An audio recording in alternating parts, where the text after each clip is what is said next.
Beloved listener, imagine for a moment that in the palm of your hand lies a golden key, the key to a magnificent treasure house, a vault overflowing with divine supply.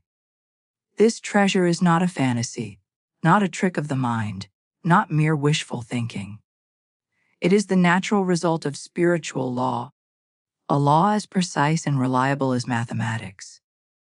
This key represents your word, for as Florence Scovel Shinn taught, your word is your wand. What you speak with faith, you bring into form. Today, you hold the key that opens the way to a fortune of 100 million, not as a symbol of greed, but as an emblem of the limitlessness of divine substance. This is a metaphysical prayer, inspired by the great teachers of truth. A prayer that does not beg, but declares. A prayer that does not hope, but knows. A prayer that does not plead, but commands according to the spiritual law of good. As you speak these words, you do not simply utter sounds. You activate law, you release resistance, and you align yourself with the rich, radiant currents of universal abundance. This fortune is not a number. It is a frequency, a state of consciousness, a vibration of certainty that reshapes your world whenever you dwell in it. As you begin this prayer, prepare yourself to enter the divine realm of supply, where money is but one of the many messengers of your good. Infinite Spirit, source of all wealth, wisdom, and perfect pathways, I stand before you in absolute faith. My heart is open, my mind is receptive, and my words are filled with authority, for I know that what I decree this day is established in divine mind. In this sacred moment, I declare my intention to receive and manage a fortune of 100 million, not as a fantasy, not as a distant possibility, but as a rightful manifestation of divine supply, flowing to me through perfect channels. This number is not random. It is a symbol of the immensity of good.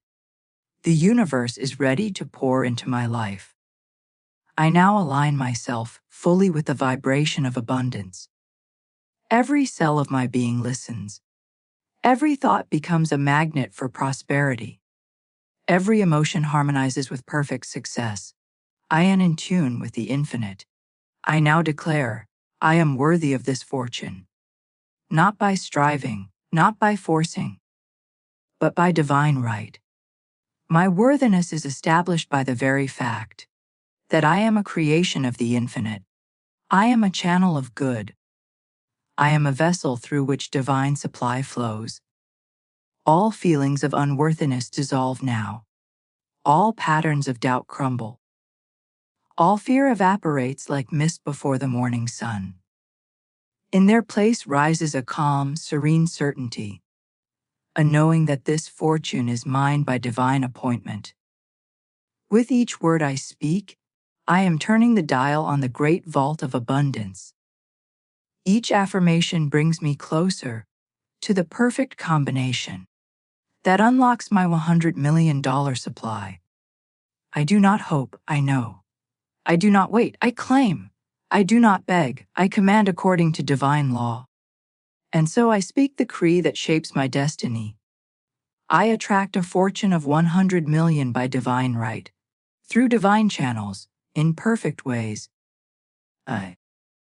Each repetition strengthens the energetic bridge between the invisible and the visible, between thought and form, between desire and demonstration. What is spoken with conviction must appear with precision. Now I visualize this fortune clearly. I see the flow of money entering my life through perfect, expected and unexpected avenues. I see opportunities lining up like golden stepping stones. I see open doors where once there were walls. I see myself handling this wisdom, grace, clarity, and calm authority. This fortune blesses me. This fortune blesses others. This fortune expands my world, and expands the world of all it touches. My visualization is not imagination, it is preparation for what I prepare for. I am destined to receive. I now step into the identity of one who is already wealthy, already prosperous, already abundant. I walk as one who possesses great supply. I speak as one who manages great wealth. I think as one who commands great resources. I feel as one who lives in divine plenty. This fortune is already mine, on the invisible plane. I simply await its physical correspondence. I am now the person who naturally attracts 100 million. It comes to me as easily as breath returning to the lungs. This wealth is not merely for luxury or pleasure, but for purpose. I am a wise steward of abundance. I use this fortune to uplift, inspire, expand, and bless all whose lives I touch. This money multiplies good. It opens pathways. It supports causes that matter. It becomes a force of healing and progress. I am a distributor of divine wealth, and the universe delights in pouring supply through those who use it well. I now release every limiting belief I have ever held about wealth, money, or abundance. Every false idea dissolved, every fear erased, every old pattern uprooted, every doubt swept away. I am cleansed, I am renewed, I am aligned. Nothing in me opposes my good. My heart welcomes abundance. My heart welcomes abundance. My life welcomes abundance. I am now an open channel through which 100 million flows freely. Each word I speak creates a magnetic field around me. An aura of expectancy, a halo of prosperity, a vibration of success. I attract perfect connections. I attract inspired ideas that lead directly to my fortune. I am surrounded by divine appointments, divine timing, divine increase. Nothing can interfere with the manifestation that is already unfolding. I now enter the consciousness of already having received the 100 million. I feel the relief. I feel the joy. I feel the expansion. I feel the freedom. I feel the calm certainty. This feeling is the mold into which the universe pours its substance. I dwell in the state of the wish fulfilled. I remain in the vibration of answered prayer. I live as though the fortune is here, because in truth, it already is. Infinite Spirit, I give thanks for this magnificent demonstration of wealth. I give thanks that the channels are open. I give thanks that perfect ideas are flowing. I give thanks that the fortune is already on its way, in ways I cannot yet imagine, but will joyfully recognize. Is this prayed? This prayer is answered. This wealth is assured. I now seal my word with faith. I now anchor my declaration with certainty. The fortune of 100 million is mine by divine right. It comes to me with grace, in perfect timing, through perfect channels under grace in miraculous ways. Ra. My word is my wand. My declaration is law. My good is unstoppable. My wealth is inevitable. And so it is. And so it will be. And so it is now. If these words have stirred your faith and opened the doors of divine supply, remember to like, subscribe, and share this message with anyone who is ready to step into their own prosperity. Your engagement strengthens the current of abundance that flows through this channel. Walk in faith, speak your good into being, and know that miracles are already making their way to you. You think it's what you say in front of others that shapes your life. You think it's the declarations you post online, the affirmations spoken aloud in morning light, the vision boards and bold goals taped to your mirror that create the life you see. But I tell you the truth, the most dangerous words you speak are the ones no one hears, the ones muttered under your breath when you're alone. the ones that escape your lips in the dark, in defeat, in secrecy, the words you whisper when you think God isn't listening. But God is always listening, not to your mask, not to your performance, but to your pattern. And your pattern is written in the sentences you speak when your back is to the wall and the curtain is drawn. I speak now to the soul who is tired of cycles, tired of doing everything right and seeing everything go wrong, tired of affirmations in the morning and anxiety at midnight, tired of visualizing one thing and watching the opposite appear. You think you're blocked. You think something is resisting your good. But what if the saboteur is your own silent speech? What if the life you're living is not the result of your conscious faith, but the fruit of your whispered fear? Let me be clear, the subconscious hears everything. It does not differentiate between light and dark, between good and bad, between truth and lie. It simply receives what is spoken and makes it real. It obeys without judgment. It responds without delay. And while you're praying for miracles at sunrise, it's still replaying the curses you uttered under your breath at midnight. It doesn't care what you meant. It registers what you said. And so, if you speak despair in secret and faith in public, do not be surprised when your world reflects the former. The soil doesn't care if the seed was planted with intention or accident. It grows what you drop into it.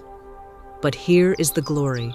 The same law that produced the harvest you did not want can produce the harvest you now choose. And it begins in the dark. The turning point is not when everything looks better. It is when you speak differently while nothing has changed. It is when the room is still empty and you say, I am full. It is when your body still hurts and you say, I am healed. It is when your bank account says 0 and you say, God is my unfailing supply. That's when the shift begins, not in the circumstance, but in the root. So I make this holy declaration now, and I ask you to speak it aloud with me, not as a habit, but as a verdict. I now speak light into every shadow of my being, again slowly, with the full authority of one who knows their word is law. I now speak light into every shadow of my being. No matter how long I've whispered fear, light now enters that corner. No matter how long I've rehearsed lack, light now dissolves it. No matter how hidden the patterns, I bring them to the altar of speech and I rewrite them. You do not need to be perfect. You only need to be aware. You only need to remember that the power is not in your perfection, but in your patterned word. And that word begins to change when you change what you say in the dark. The private word becomes the public harvest. The hidden declaration becomes the visible breakthrough. And so we begin. And so it is. There is a law more active than gravity, more precise than arithmetic, more consistent than the sunrise. It is the law of subconscious imprinting. And whether you believe in it or not, it is working. Whether you fear it, fight it, or forget it, it is writing the future of your experience with quiet, unsentimental precision. This law governs the unseen realm, where your spoken word becomes seed and your inner world becomes soil. And every syllable you speak, especially when you are alone, especially when you are hurting, especially when you are no longer pretending, is a seed dropped into the most obedient ground in all of creation, your subconscious mind. The subconscious is not poetic. It does not care about the context. It does not weigh your intentions. It does not say, she was just venting or he didn't mean it. It simply receives, it absorbs, it accepts whatever is said in repetition, with emotional charge or in solitude. It listens not just when you're seated in meditation or chanting your morning affirmations. It listens most when you're driving in silence, when you're laying in bed alone with your thoughts, when you're washing dishes and muttering about how tired you are, how broke you feel, how nothing ever works. That's when the seeds get planted. Not the words you say when you're inspired, but the ones you say by habit. And Jesus spoke it clearly. He left no room for confusion. For there is nothing hidden that will not be made manifest. Luke 8:17. What does that mean? It means every private declaration becomes a public result. Every whispered complaint becomes a circumstance.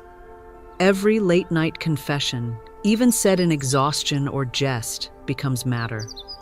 The subconscious is not sentimental, it is structural. It takes the blueprint of your inner speech and builds a world to match it.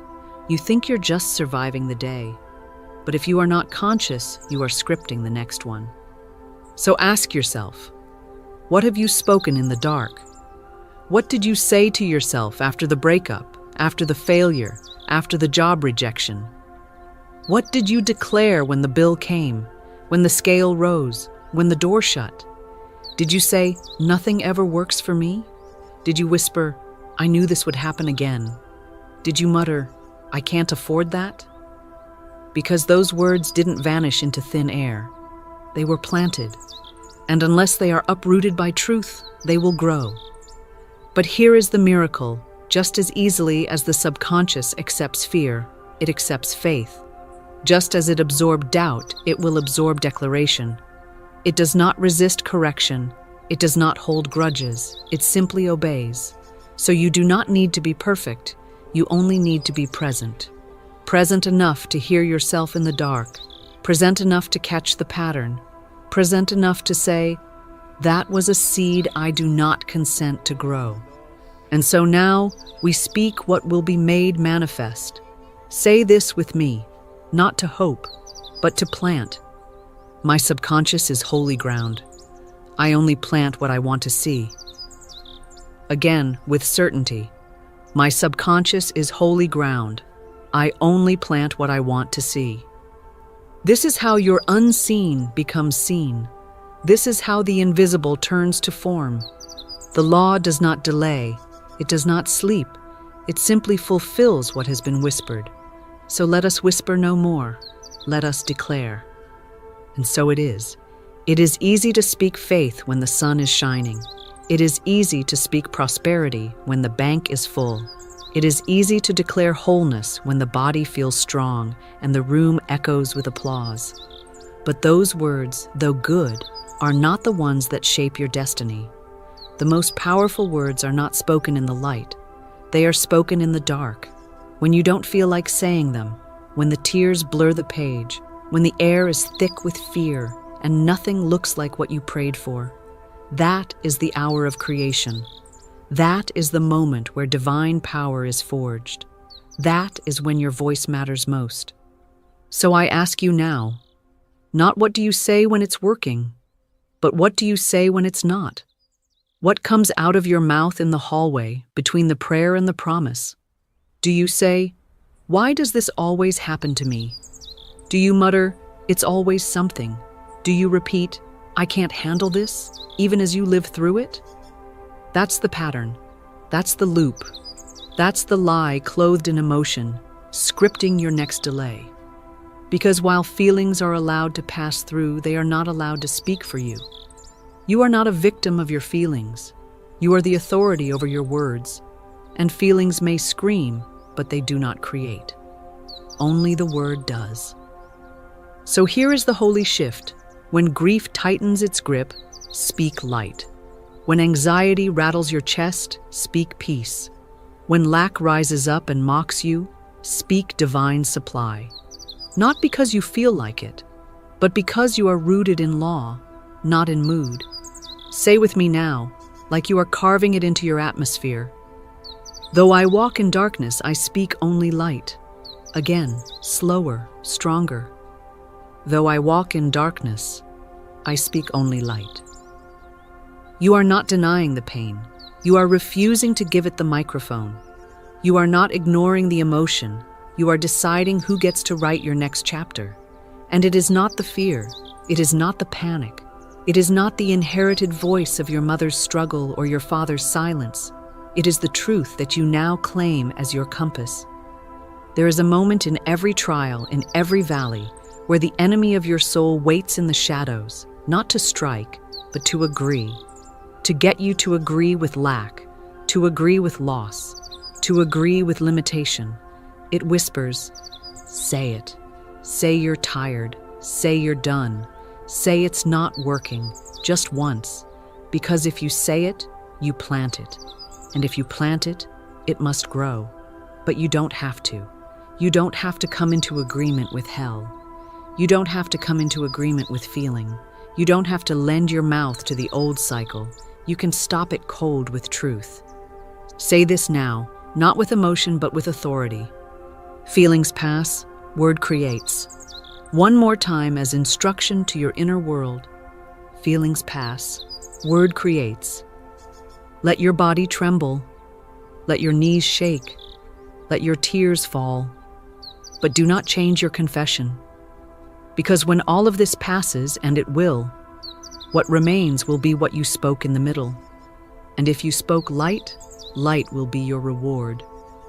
You are not weak for crying, but you are not called to curse yourself in your cry. You are not broken for feeling pain, but you are not commanded to narrate the pain as your identity. You are not forbidden from grief, but you are never to give grief your microphone. Only truth deserves that place. So the next time it hurts, when the bill comes, when the friend leaves, when the report returns, pause, breathe, and say, "Though I walk in darkness, I speak only light." Because the dark has no power where the word walks, and so it is. You've been speaking things you didn't mean, and your life has been agreeing with them. You've been calling yourself broke, tired, unlucky, and cursed, and the world, with all its silent agreement, has nodded and said, "Yes, as you wish." Not because you're being punished, not because spirit delights in your struggle, but because the subconscious is law-bound and neutral. It does not filter for compassion. It does not check for spiritual alignment. It simply records and repeats. And every phrase you have ever spoken in fear is still there, looping quietly in the background of your being, setting expectations, filtering opportunities, scripting delay like it's destiny. But I tell you now, destiny is not delay. It is spoken decree. And what you decreed in fear must be overwritten. You are not condemned by what you've said in panic. You are only required to take dominion over it. Your past words do not hold permanent power unless you let them. So now we begin the sacred work of reprogramming the subconscious loop, not with violence, not with shame, but with consecrated authority. And it begins with this phrase. Say it now, slowly, like a key turning in a lock. I cancel every word I spoke in fear. Again, louder. I cancel every word I spoke in fear. Not one whisper of worry will remain rooted. Not one muttered curse will continue bearing fruit. Not one apology you made to lack will be honored.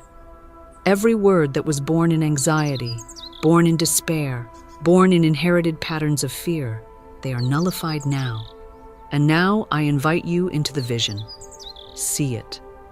Close your eyes and see your old words floating in front of you. Those shadowy sentences you whispered late at night, the ones that made you feel small, unworthy, incapable. See them written in dark ink on the walls of your subconscious. I can't afford it.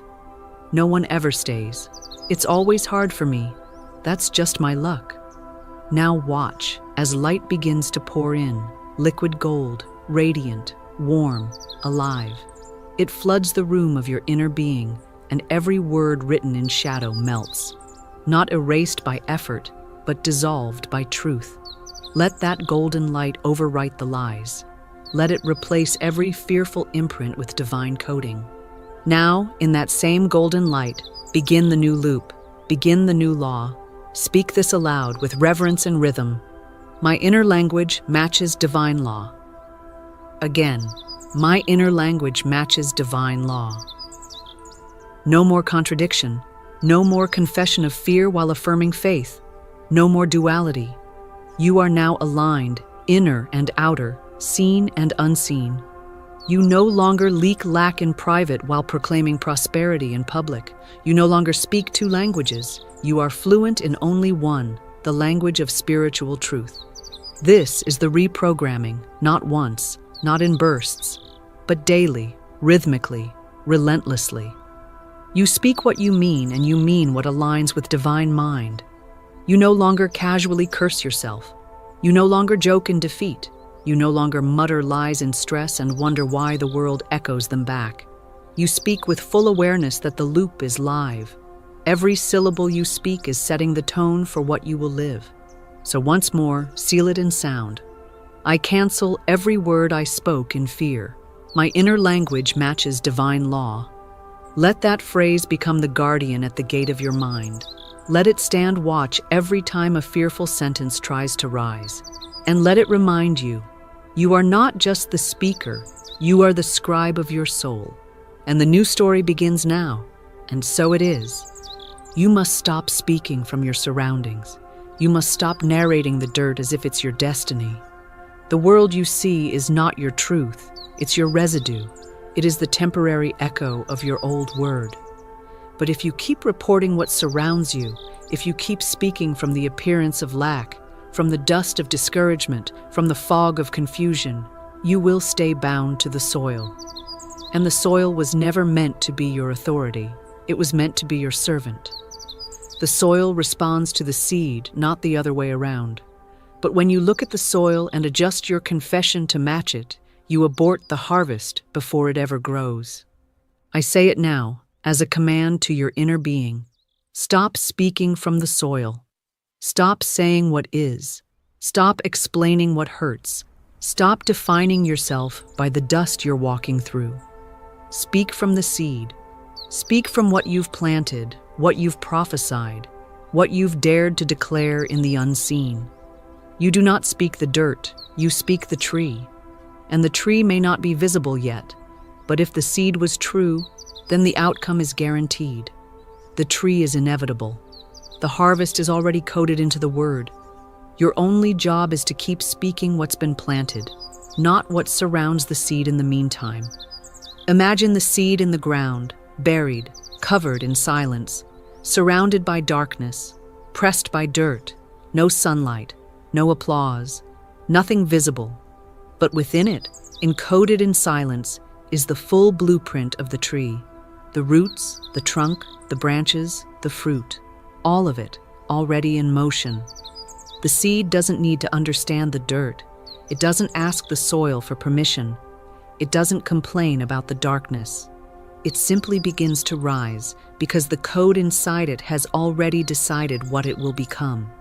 So why, child of God, do you stare at the dirt and speak defeat when the blueprint of greatness is already within you? I challenge you now. No longer speak from your surroundings. Speak only from the seed. If you planted wealth, speak abundance, even if the numbers say otherwise. If you planted healing, speak wholeness, even if the pain is still present. If you planted favor, speak open doors, even if every phone call is a no. You are not here to describe the dirt. You are here to prophesy the tree. And when you speak from the seed, you agree with the law that governs inevitable increase. Say it now as a holy challenge to your own mouth. I no longer speak from what surrounds me. I speak from what I've planted. Again, I speak not the soil, I speak the tree. Let this be your shift point. Let this be the moment your word stops echoing fear and starts activating fruit. And so it is. Let us now speak, not from emotion, but from dominion. Let us declare, not from anxiety, but from alignment. These are not chants to soothe your nerves. These are not poetic phrases to sound spiritual. These are verbal instruments of spiritual agriculture, each one a seed sown deep into the soil of your subconscious, each one backed by the full authority of divine law. Speak them now, not with hesitation, but as one who knows that what is planted in word will bear fruit in form. Your tongue is not idle. It is a spiritual tool, and this is how we build. Say this aloud with me, as if heaven and earth are pausing to hear it. My subconscious is fertile with light. Again, my subconscious is fertile with light. No more planting in fear. No more writing failure into your being with every emotional outburst. No more polluting the garden of your soul with careless murmurs.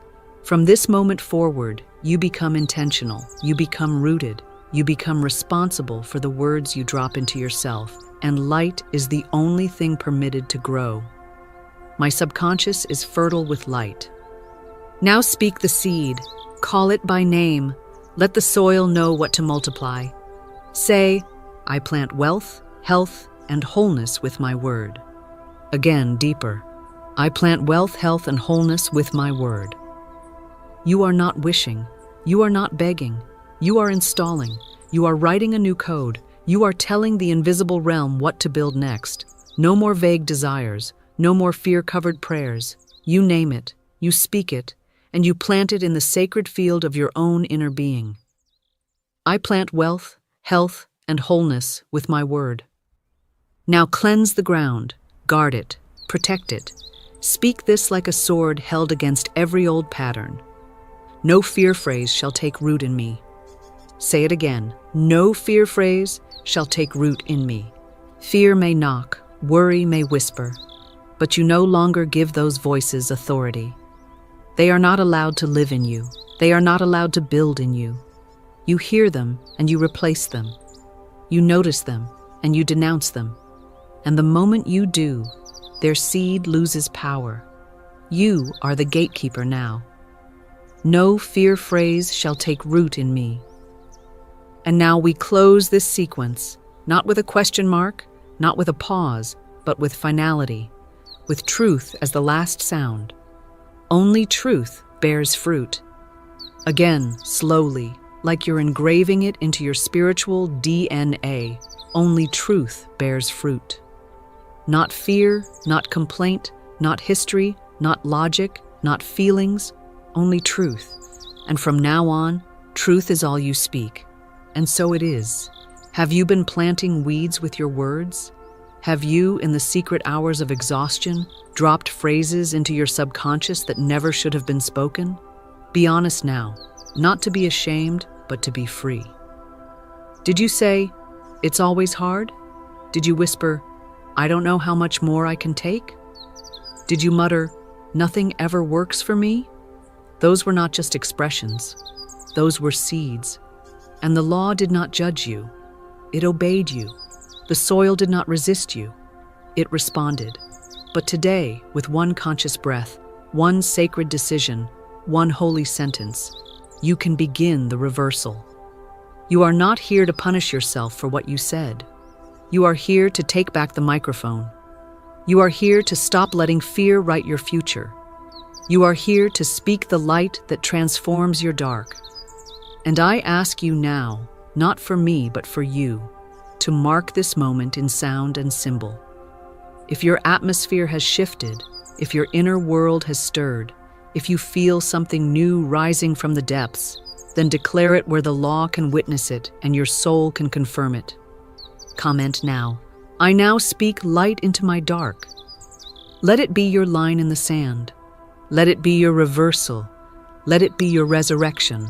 Say it, type it, mean it. I now speak light into my dark, and return often, because the soil never sleeps, and the word still works, and so it is.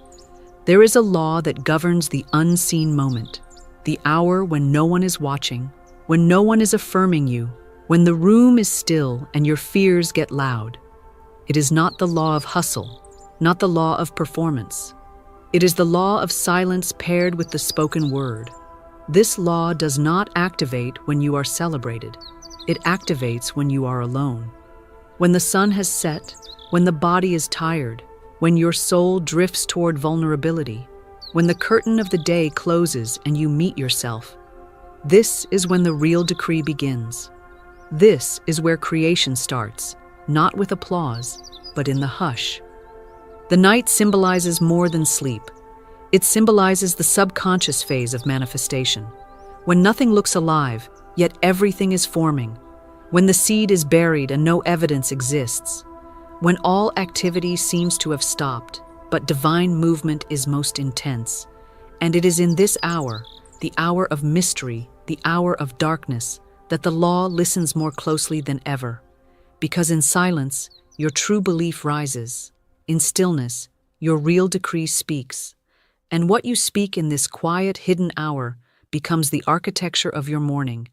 It is no coincidence that Scripture says, "At midnight a cry was heard." Matthew 25:6. Midnight is not just a time, it is a metaphor. It is the point where delay turns to fulfillment. It is the spiritual pivot between hidden and seen. And at midnight, the cry that is heard is not noise, it is command. It is faith spoken without sight. It is truth declared in the face of nothing. It is the spiritual substance that pierces the invisible and brings forth the visible. That cry was not random, it was timed, it was lawful. Because midnight is when the unseen is stirred by the word. So I ask you, what do you say when you lie in bed and your mind spins? What do you say when the phone goes silent and the bank app shows red and no answers arrive? What do you say in the middle of the night, when no one will judge you, when no one will catch you, when you believe your speech is private and exempt from consequence? Because that is where the next version of your life is being built, not in your public affirmations, but in your private whispers. The law of the middle of the night says this: what you say in the dark decides what shows up in the light, not just because it's poetic, but because the subconscious is most open, most impressionable, most creative in stillness. This is why so many repeat their patterns even after making conscious declarations, because the subconscious still obeys the midnight monologue. Let that change now. Let this be the shift. From this night forward, your silence becomes sacred. Your whispers become aligned, and your word becomes the prophecy of your next sunrise. And so it is. There is a sound that rises in the soul when the lights go off and the world goes quiet. It is not always audible. It doesn't come from the mouth, but it floods the mind. It's the sound of panic rehearsing possibilities. It's the sound of fear replaying memories. It's the sound of dread forecasting what might go wrong. That is the night cry. And if you do not override it, it will write your next day before it ever begins. Because even in the hours when you appear to be resting, the subconscious remains alert. It listens. It absorbs. It takes those anxious mental loops as instruction. And it begins creating in silence what you never would have chosen in light. So what do you do when insomnia grips your chest? What do you say when panic rises like a flood in the middle of the night? What words are you to speak when you feel powerless, eyes wide open, mind racing, body tight with tension? You override. You do not echo the fear. You do not analyze the worry. You do not narrate your helplessness. You override the cry with command, and not the kind of command that shouts, but the kind that knows, the kind that speaks not from force, but from certainty. Say this now, with the tone of someone who will no longer surrender their subconscious to fear's programming. I rest under divine protection and perfect timing. Again, slowly, like a lullaby of power. I rest under divine protection and perfect timing. These are not just pretty words. These are alignment codes. These are spiritual instructions sent directly to the realm where your next form is being built. You are no longer letting fear write blueprints in your sleep. You are no longer letting shame narrate your tomorrows while your conscious mind is offline. You are replacing the loop. You are telling the night who is in charge, and the night must obey. Let this become your new sleep ritual, not scrolling, not worrying, not rehearsing arguments, but installing truth. Repeat the words that build. Speak declarations that soothe and command. Even if the mind says nothing is changing, the subconscious receives the repetition. It believes the voice it hears most, and in the dark, with no distraction, it becomes even more responsive to what you say. So do not waste the sacred hours of stillness on thoughts that don't serve you. Override them, interrupt them, replace them, not just once, but over and over again, until the night becomes your servant and not your enemy. Speak softly if you must, but speak. Declare peace, declare safety, declare divine order. If the thought says, "What if it all falls apart?" you answer with, "I am divinely held in every detail." If the thought says, You can't afford this, you reply. All my needs are met under grace and in perfect ways. If the thought says, it's too late, you answer, time bows to divine law. I am always on time. You are not too tired to speak. You are too powerful to stay silent. Let the cry of the night be overridden now. Let the voice of spirit rise higher than the noise of fear. Say it once more as your final word before sleep, your banner over the dream realm. I rest under divine protection and perfect timing, and the law will receive that sentence, and your tomorrow will obey, and so it is. Some of the most dangerous forces shaping your life are not outer enemies. They are inner agreements, quiet ones, whispered ones, agreements you never consciously made, but silently adopted in the heat of fear, fatigue, or generational programming. These are not always loud beliefs. They are subtle. They hide in your tone, in your hesitation, in your self-talk, in the private sentences you never dared to say aloud. They shape how quickly you act, how boldly you ask, how much good you will actually allow. They are the invisible saboteurs that sit in the subconscious, undetected, scripting cycles. But I speak to that now, not with judgment, but with authority. You are not bound to what you once agreed with in fear. You are free to revoke it, and you must. You must identify the inner confessions that have been shaping your outer condition. The whispered sentences you said in a moment of disappointment. The things you repeated after a parent who didn't know better. The mantras you murmured in heartbreak. The labels you accepted from rejection. These things do not live in your conscious mind. They lurk below. They do not speak in paragraphs. They breathe in fragments. I'm not the type of person who... That's just not in the cards for me. People like me don't. It always ends like this. You never meant to build a home for those words, but you did. You repeated them long enough that the subconscious made space for them. But now you must cleanse the temple, not with shame, not with regret, but with divine fire.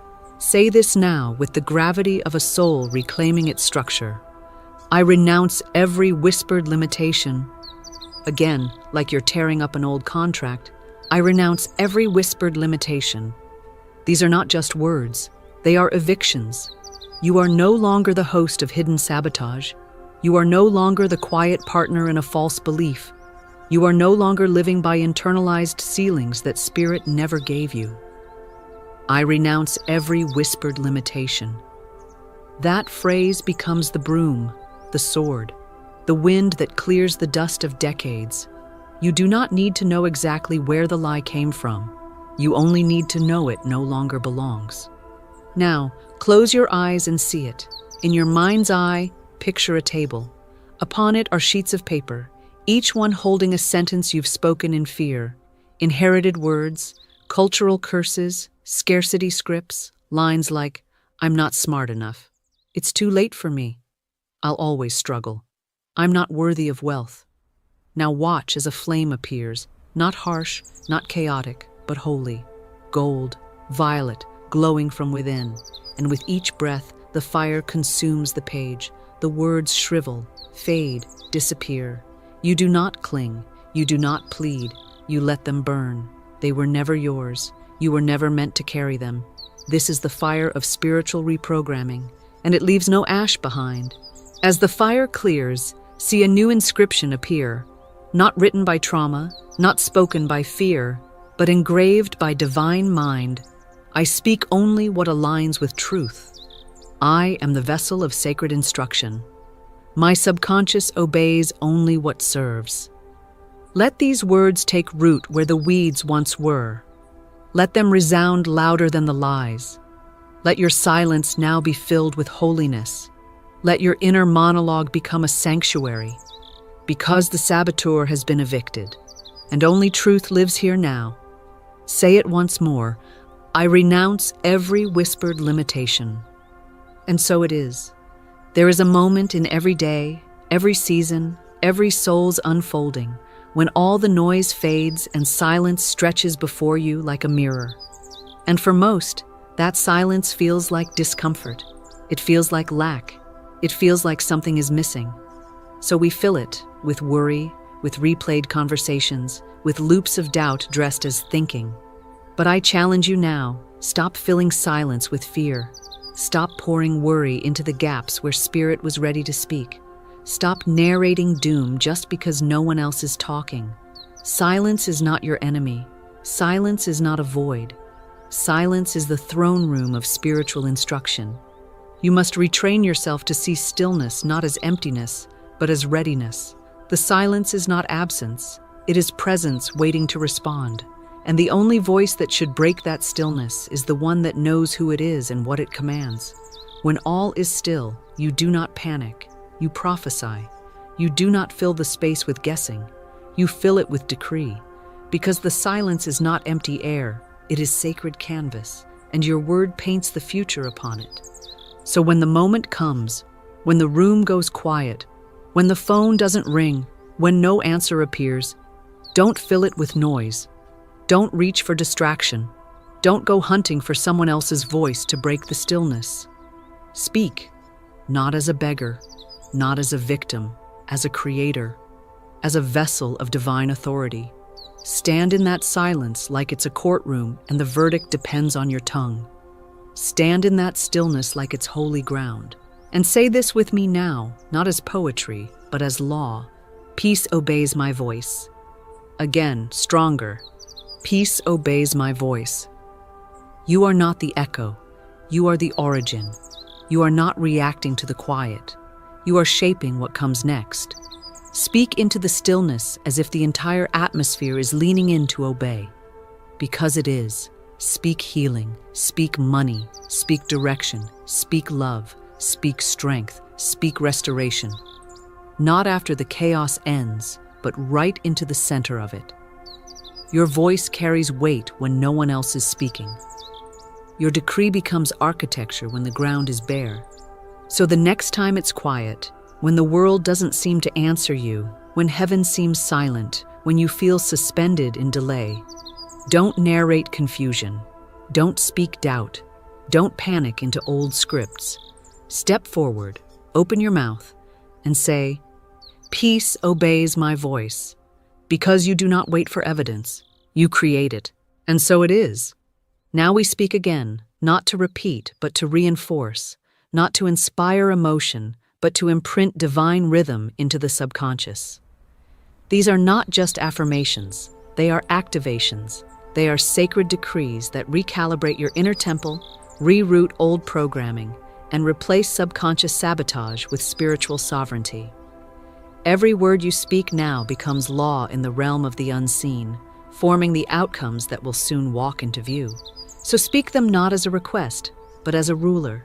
Say this with me now, slow and steady, as one who no longer fears the silence. My quiet is filled with sacred decree. Again, as if the walls of your mind are listening, and they are. My quiet is filled with sacred decree. No more wasting stillness. No more using silence as a dumping ground for fear. From this moment forward, every pause becomes a platform. Every moment of stillness becomes a sanctuary where truth is spoken and form is built. My quiet is filled with sacred decree. Now speak your hierarchy. Place your soul back in command. Say this with full knowing. I am not ruled by feelings. I am ruled by truth. Once more, like you are shaking the foundation of old patterns, I am not ruled by feelings. I am ruled by truth. Your feelings are visitors. They do not sit on the throne. They do not draft your future. They do not write your story. They pass through, but they do not remain. And while they come and go, your word stands eternal. I am not ruled by feelings. I am ruled by truth. Now speak from the midnight hour, not as a victim of darkness, but as a voice of light. Say this, my midnight words create my daylight reward. Again, not softly, but as prophecy. My midnight words create my daylight reward. Because what you speak when the world is quiet becomes what the world must reflect. Your reward does not begin with your labor.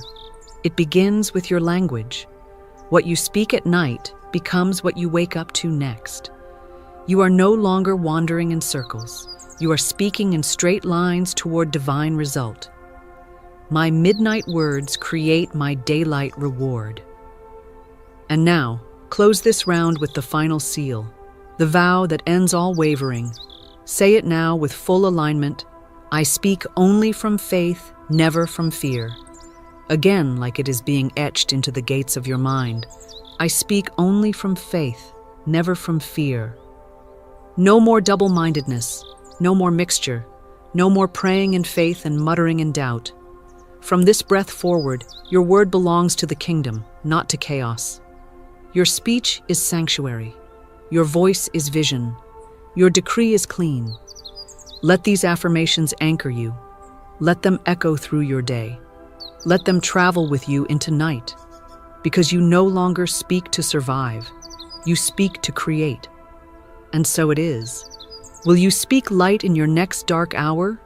Will you remember that your voice is not a decoration, not a ritual, but a spiritual technology that governs form? Will you remember when the feeling returns, when the fear rises, when the room is silent and no one sees, that heaven still hears, that the subconscious still records, that the law still obeys?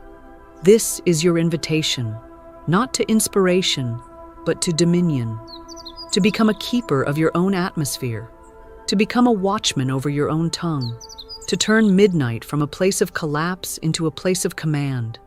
Because now you know, now you're accountable. You cannot pretend you don't understand how the dark works.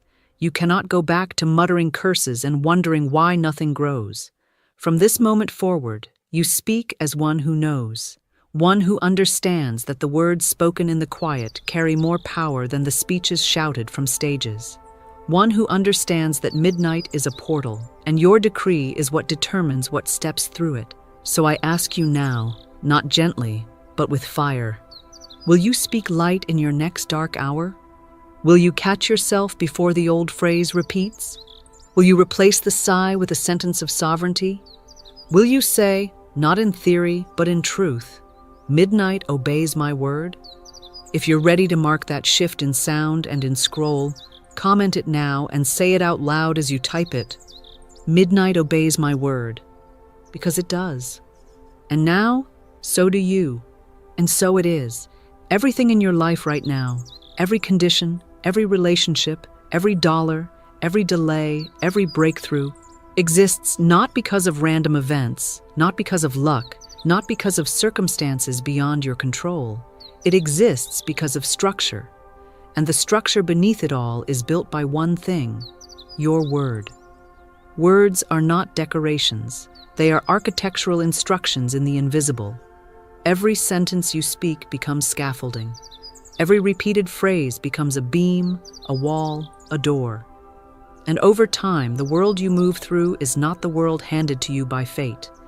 It is the house constructed by your vocabulary. This is not metaphor. It is law, divine law, and Scripture reveals it plainly, without need for interpretation or theological gymnastics.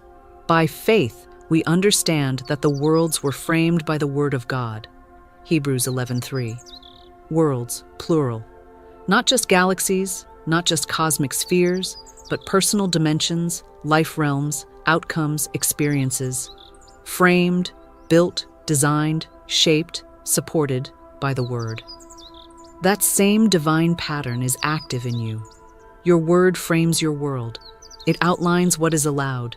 It defines what enters. It determines what takes form. You are the builder, not of your emotions, but of your environment. And you build it not with money, not with effort, not with time, but with utterance. You say, I can't take any more, and the structure of collapse begins to rise. You say, it's always something, and the structure of chaos begins to shape itself around you. You say, I never catch a break, and the blueprints adjust to accommodate the next delay. You may not see it instantly, but law is never lazy. The foundation is being poured in the unseen. But here is the miracle. You can rebuild. You can halt the old construction with one conscious declaration. You can issue a new design. even if the old one has been under construction for years. The spiritual realm responds not to time, but to alignment. And the moment you change your speech, the architecture begins to shift. You don't have to fix the past, you just have to stop reinforcing it. Tear down the old walls with silence, raise new ones with truth. Say this now, not as an idea, but as instruction to your atmosphere.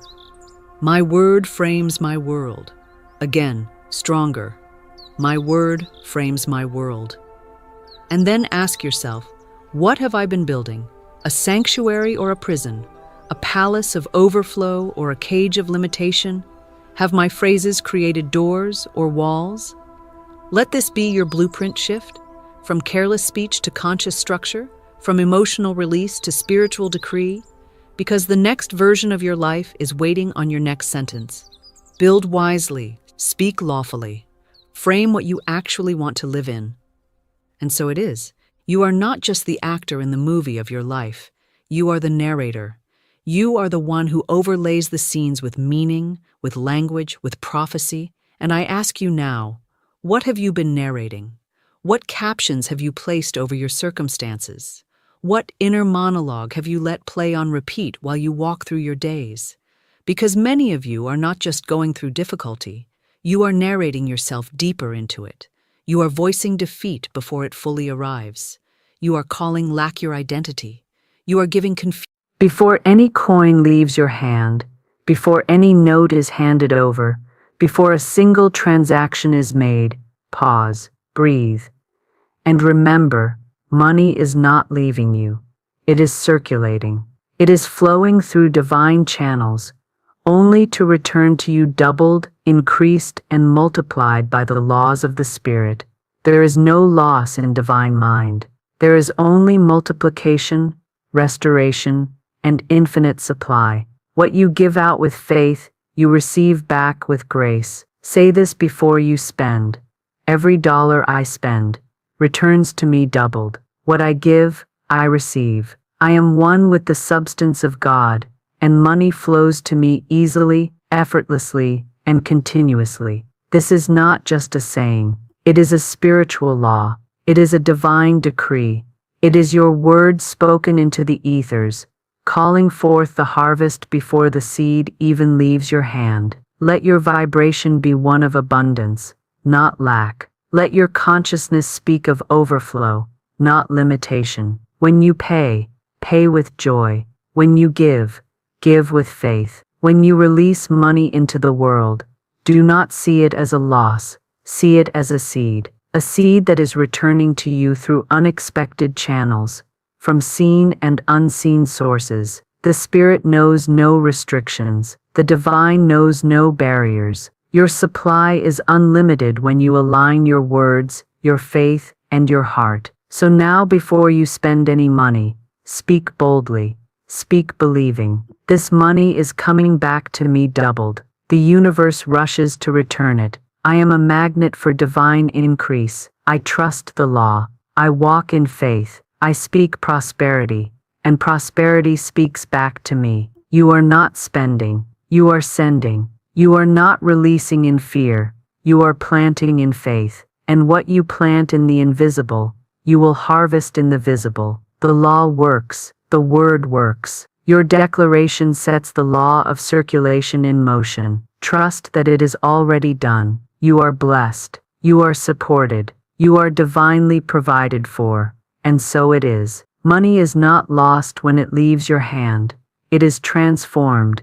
It is set in motion, and it begins its divine journey back to you. It is not something that disappears into the void. It is energy, and like all energy, it flows, it moves, it responds to consciousness. When you understand that money is spiritual substance in action, you stop fearing its departure. You no longer cling tightly in anxiety, nor hesitate in mistrust. Instead, you allow it to flow through you, just as the breath flows, just as life itself flows. For every breath out, there is a breath in. For every dollar that goes forth with your blessing, a multiplied return is already on its way back. The mistake most people make is believing that spending money means losing money. But in divine mind, there is no loss. There is only circulation. There is only expansion. When you treat money like a servant of fear, it will flee. But when you treat it as an obedient tool of spirit, it will return with friends. You are not here to hoard out of lack. You are here to move in trust. The more you allow money to flow freely with wisdom and joy, the more you prove to the universe that you understand how energy moves, and the universe mirrors that understanding with increase. Do not say, "I am losing this money." Instead say, "I am circulating divine substance, and it is returning to me in greater form." You are not at the mercy of the world's economy. You are under the law of divine abundance. You live under grace and not under law. There is a higher order at work when you spend with spiritual understanding. That order knows multiplication, not subtraction. It knows return, not regret. When you look at the money in your hand, before you spend it, bless it, speak to it. Recognize it not as paper or coin, but as the physical expression of invisible abundance. It came from a divine source and is returning to a divine destination. Whether it is used for groceries, bills, or gifts, if released with a heart full of faith and a mouth full of truth, it begins a cycle that never ends in emptiness. You must remember that fear freezes flow. Every thought of lack, every internal tightening, every worried hesitation puts a block in the stream of your supply. But faith opens the gates. Gratitude opens the gates. Joyful expectation opens the gates. So when money goes out, do not contract in fear. Expand in confidence. Expand in the knowing that you are aligned with the law of circulation, and the law never fails. What you release in faith must return, pressed down, shaken together, and running over. Let your spirit be calm when you give. Let your thoughts be filled with light when you spend. Let your emotions remain steady in the knowing that nothing good ever truly leaves you.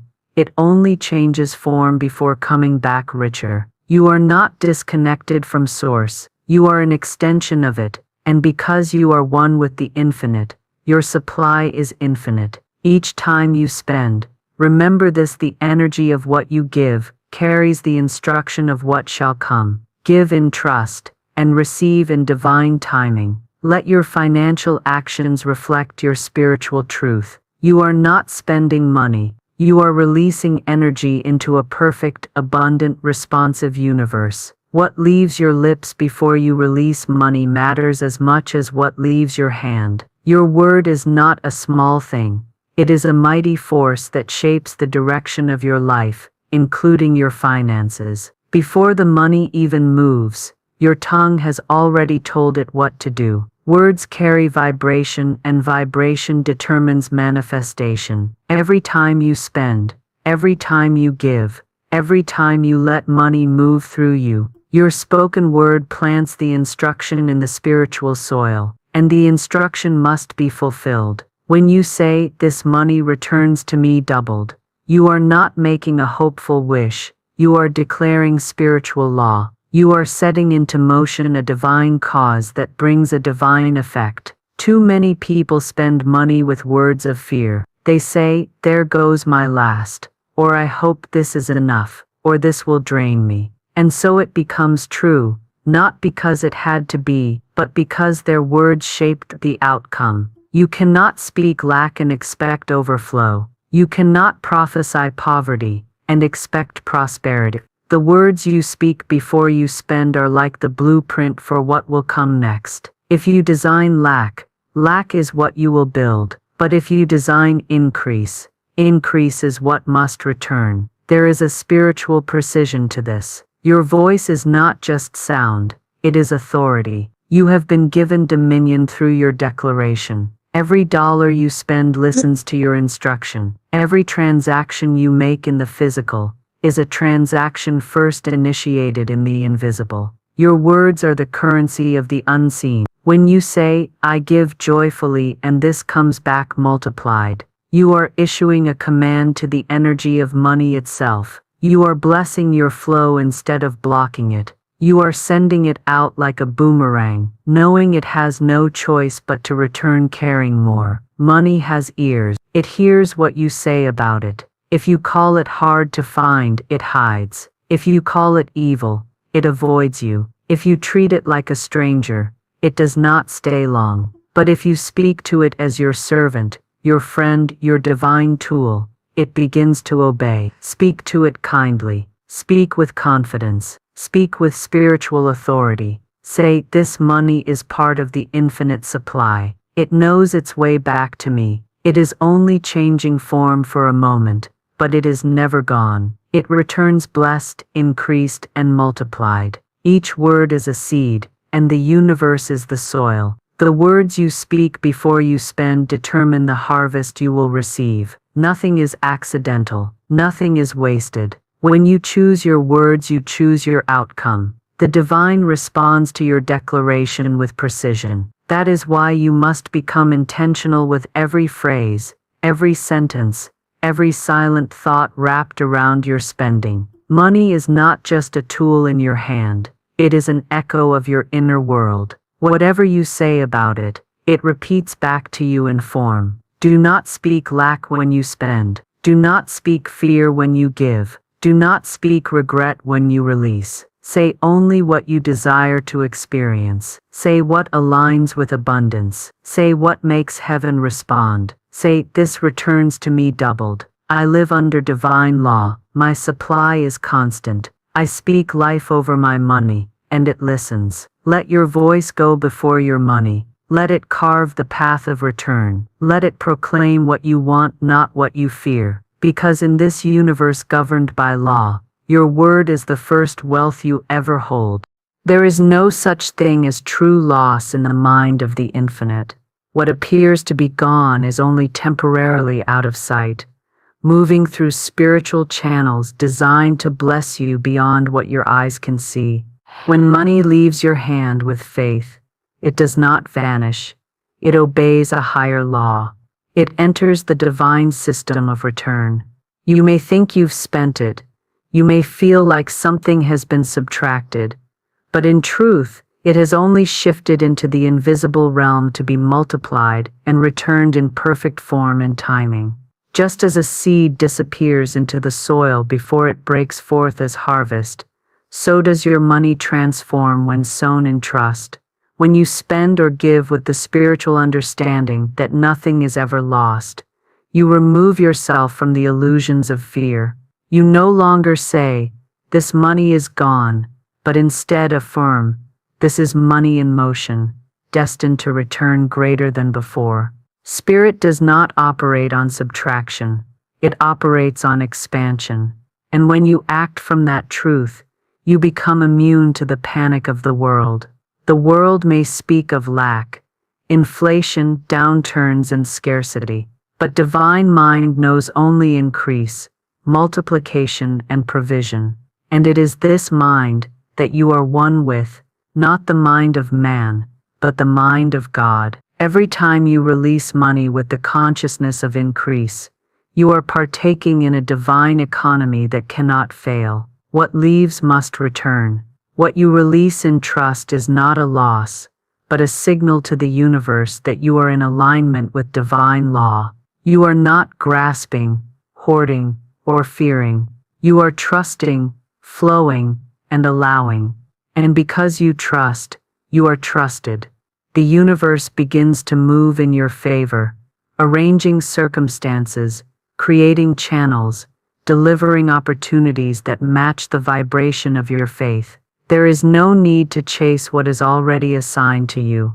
When you understand that nothing good can ever truly leave your life, you stop fearing the movement of money.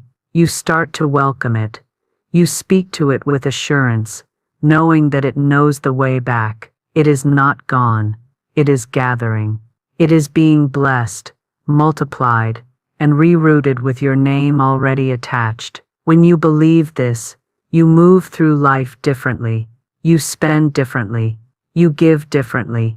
You hold money differently, not as something fragile, but as something faithful. So when money flows out, smile with spiritual confidence. It is not escaping you. It is obeying you. It is returning to the source from which it came, only to find its way back to you through better channels, bigger doors, and unexpected blessings. Nothing is ever lost in divine mind. What belongs to you by right of divine consciousness can never be permanently taken from you. What appears to be gone is only in process, not in absence. What you release in alignment with truth is never wasted, it is multiplied. You live under a law that never forgets, never misplaces, never diminishes your good. It knows exactly what is yours, and it is always bringing it back, often pressed down, shaken together, and running over. Even when you can't trace it, you must trust it. Even when you can't see how it returns, you must affirm that it will, because your faith, not your sight, is the contract with the invisible, and through that faith, you declare that nothing is ever lost, only transformed, only increased, only delayed so it may return better than you imagined. The way you release money determines the shape it takes on its return. It is not only about how much you give or spend, but the spirit in which you do it. Joy opens portals that fear cannot enter. Guilt contracts what joy expands. When you give with joy, you affirm that you trust the source. You declare with your energy that the supply is not your possession but your expression, an infinite stream flowing through you, not to you. And when you move in joy, you align with divine rhythm. You join the dance of abundance, where every step forward returns with music, every gesture of faith returns with harmony. The vibration behind your giving carries your instruction to the universe. If you give with a heavy heart, the message you send is one of separation, lack, and resistance. But when you give with joy, you create a resonance that attracts increase. Joy speaks the language of heaven. It signals readiness. It says, I know there is more. I give from fullness. I do not fear the flow, for the source is never empty. The joyful giver does not count coins with trembling hands. The joyful giver knows that what leaves with gladness returns with multiplication. Even when the amount feels small, joy makes it mighty. Even if all you have is little, when it is given with light, it carries the weight of divine intention. There is a power in the cheerful release of money that cannot be measured by man's economy. Heaven measures not the size of your giving, but the frequency of your heart, and in that frequency, all things are added. When you move with joy, the law of increase answers back. When you spend with delight instead of dread, the universe interprets your energy as faith, and faith is always rewarded. It is not the act alone, but the atmosphere of the act that calls forth your harvest. That is why you must give and spend with awareness. Be conscious of the tone in your spirit when money moves. Let it be one of celebration, not burden. Let it be one of gratitude, not regret, because that vibration becomes the mold from which your return is formed. If you give in guilt, you magnetize lack. But if you give in joy, you draw back more of the same light you released. Even when your circumstances seem uncertain, joy is the way out. Joy is the bridge. Joy is not denial of reality. It is the declaration of a higher reality. Joy says, I do not rely on what I see. I trust in what I know. My source is infinite. And from that place your giving becomes sacred. It is no longer a transaction. It becomes a spiritual offering, a seed planted not in earth, but in divine law. And this law does not forget a joyful seed. So allow your heart to be light as money leaves your hand. Let there be laughter in your spirit, even as you release. Let every transaction become a testimony of your belief in abundance. Speak life over your giving. Infuse it with gratitude. Wrap it in joy. Say, I give from overflow. I spend in faith. I am cheerful in all circulation, and this cheerfulness returns to me multiplied. You are not at the mercy of the numbers. You are under the law of joy, and joy is the magnet of more. You release not because you must, but because you trust. You give not because you're afraid to lose, but because you know that joy unlocks increase. And this knowing creates the environment for miracles to flow freely, just as you have allowed money to flow freely, with gladness and grace. There is a silent truth that governs all supply. It is your inner consciousness that shapes your outer experience. Money is not the master, it is the mirror. It reflects back the state of your belief, the condition of your mind, the tone of your heart. You do not receive according to the effort of your labor alone, but according to the vibration of your faith.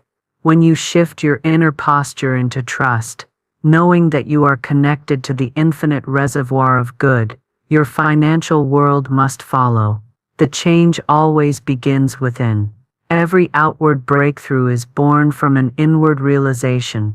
Your consciousness is the blueprint. If you believe that money is scarce, difficult and hard to hold, that becomes the pattern etched into your energetic field, and money obeys that pattern. But if you believe that money flows easily, joyfully and continuously, you set a new mold for the spirit to fill. Divine substance is formless, until shaped by thought and feeling. It is waiting for your instruction. It is listening to the frequency of your belief. The more you affirm abundance inwardly, the more life must arrange itself to reflect that truth. You do not need to chase what you are aligned with. You do not need to beg for what you already possess in spirit. When your consciousness says, "I have more than enough," the world echoes back in form. When your heart radiates certainty, your experiences begin to rise and match your inner knowing. You are not trying to get rich. You are awakening to the wealth that already lives within. You are not grasping for security. You are standing on the truth that divine supply is your birthright. It is not a matter of luck or chance. It is a matter of alignment. To believe that your wealth is limited to your salary, or your job is to forget who your true source is. Your job is only one channel, not the creator of your supply. When you place your consciousness in alignment with the creator, you open yourself to unlimited channels.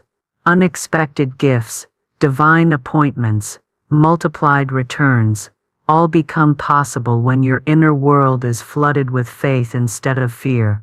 Your financial condition is not fixed, it is fluid, always moving with the direction of your dominant thought.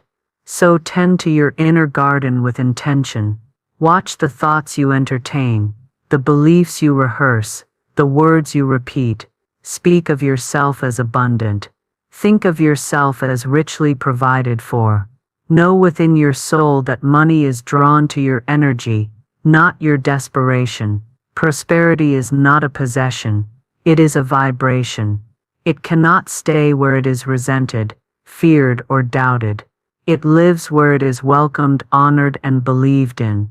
The spirit seeks out faith like water seeks the lowest point. It flows where there is surrender, not struggle. And when you begin to shift inwardly, everything around you begins to respond. Doors open without force. Opportunities arise without striving. Provision comes from directions you did not even consider. All because your consciousness now says, "I am worthy, I am ready, I am aligned." What you receive is always in harmony with what you believe. So believe deeply, believe consistently, believe joyfully. Every moment you spend in inner certainty plants seeds in the outer world. Every affirmation you speak with faith forms the structure of your future supply. It is not about controlling the outside, but commanding the inside.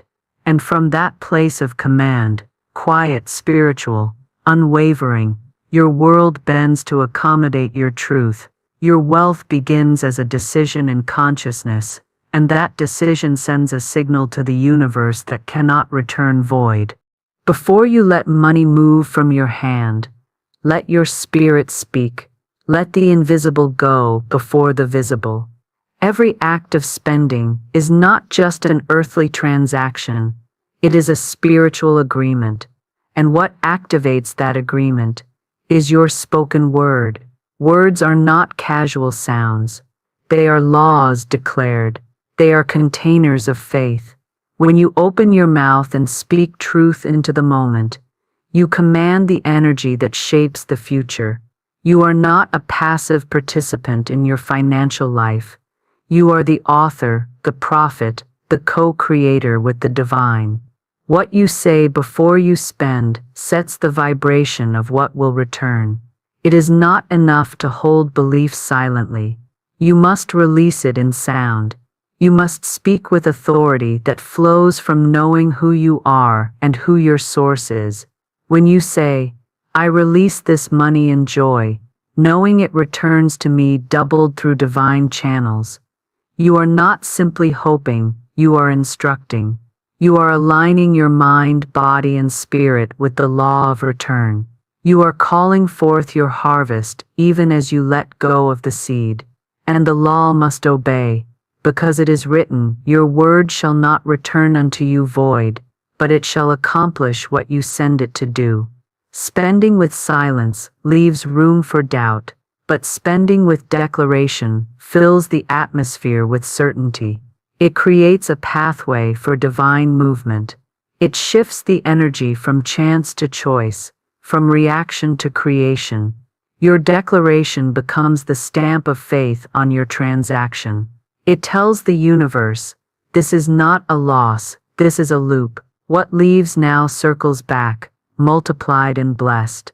And the universe, governed by divine intelligence, responds not to emotion alone, but to the precision of spoken truth. Do not underestimate the power of these words. They are not empty affirmations, they are spiritual instructions. When you speak them with belief, they activate the unseen forces that arrange circumstances in your favor. You may not see how it returns. You may not know the route, but your words release angels into motion. They break delays. They open doors. They magnetize money that already exists in the realm of the spirit and guide it into the realm of form. You are not spending, you are sending. You are sending your money on a mission. And just like a well-trained servant, it returns carrying what you asked for. So do not send it out confused. Do not send it out wrapped in fear or frustration.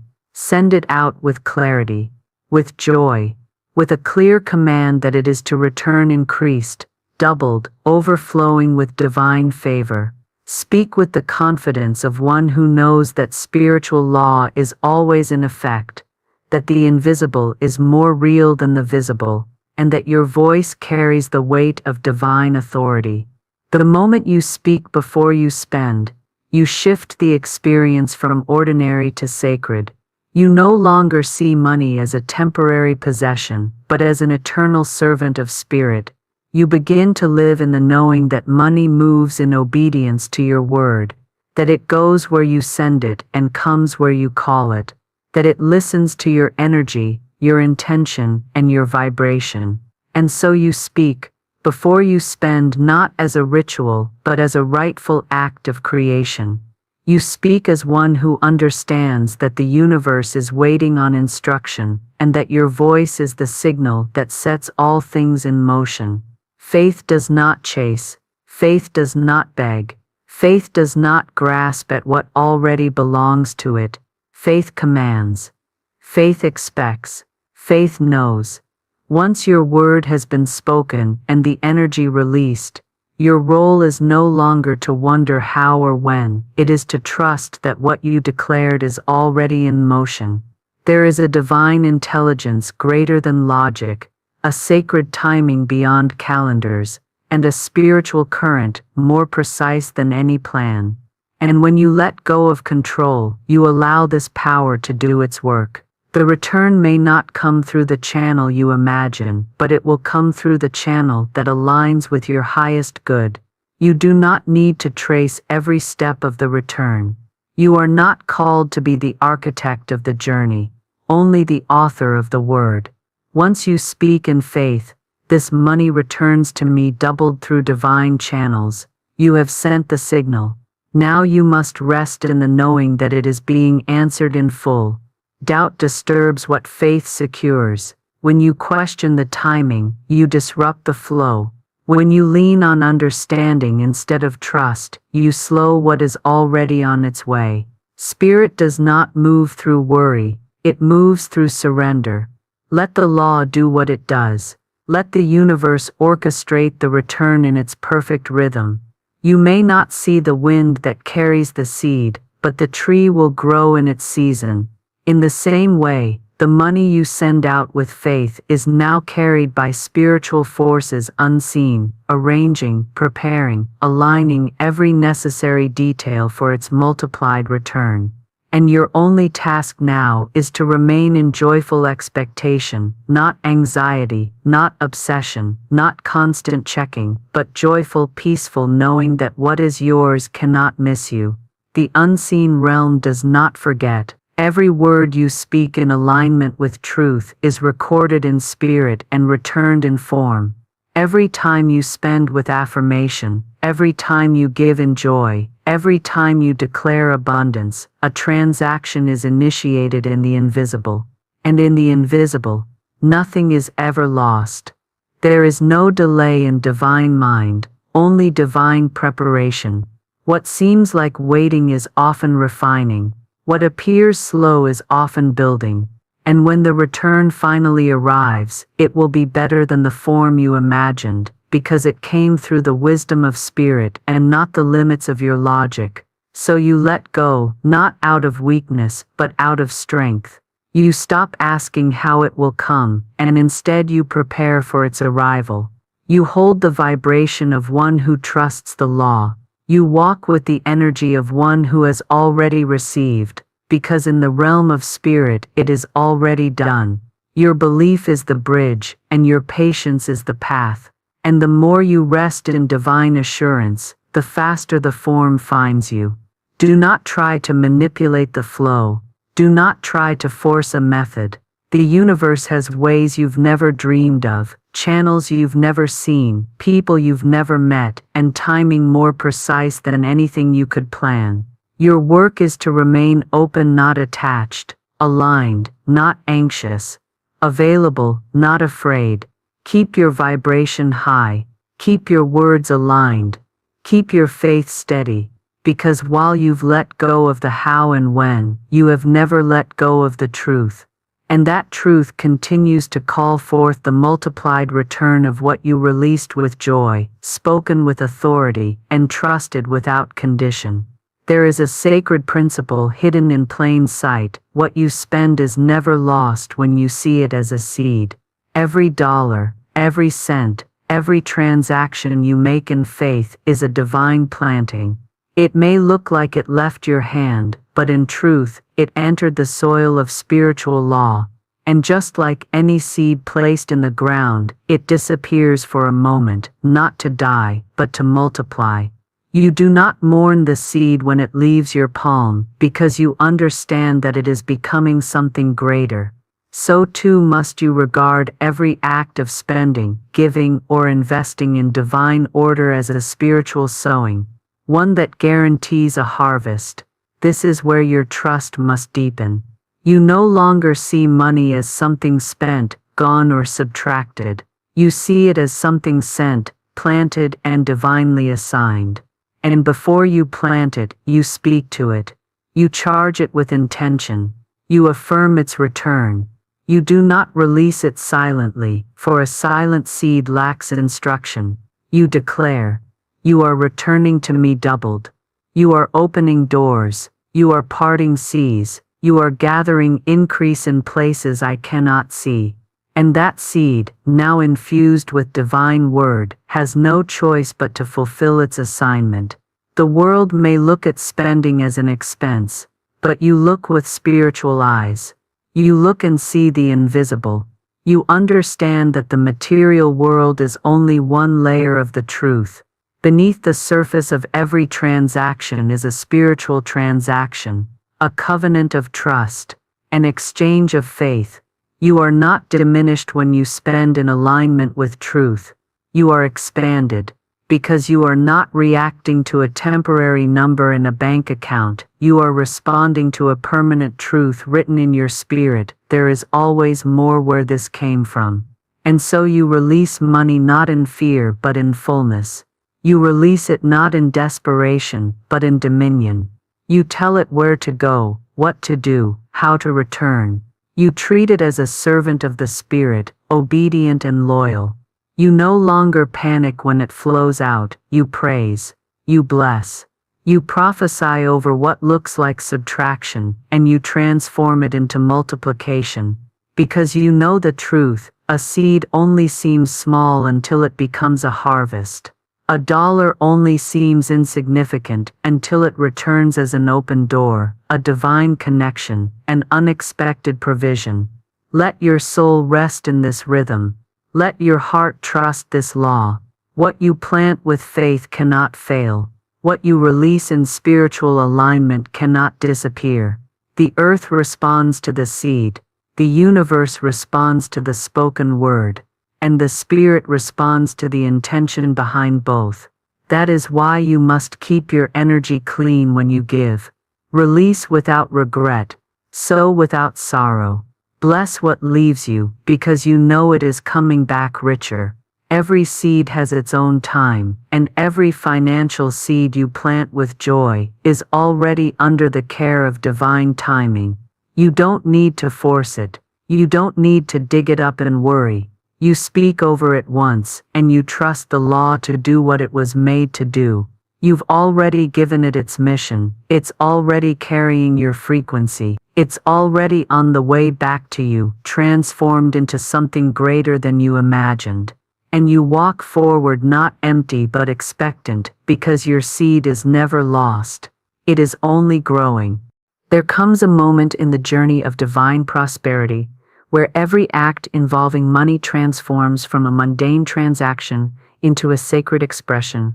When you no longer see spending as separation but as spiritual alignment, you begin to honor every movement of money as holy. You understand that giving is not loss, and circulation is not emptiness. It is divine rhythm. In this space, spending becomes a form of prayer, and giving becomes an act of trust. You do not move money anymore just with your hand. You move it with your consciousness. You bless it. You honor it. You send it out with love, gratitude, and expectation. Because you now know it is not what you spend, but the spirit in which you spend it, that determines its return. When the heart is filled with fear, money stiffens and retreats. But when the heart is filled with faith, money flows like a river. It finds its way back to where it was honored. So you begin to release every dollar with a blessing. You are sent in faith. You are part of the divine plan. You are returning with increase. This is not a superstition. This is law. The law of divine circulation requires that what is given with faith and joy must return with multiplication. And so you no longer panic when you pay. You do not dread when you give. You recognize the sacredness of the moment and allow peace to flow through you, because you have trained your spirit to trust. And this is why your spending becomes sacred, because the energy you carry at the moment of release echoes into the universe. It does not dissolve into silence. It echoes into manifestation. The way you speak over your money, the way you feel as you let it go, creates the frequency that builds your next financial experience. The energy behind your action matters more than the amount.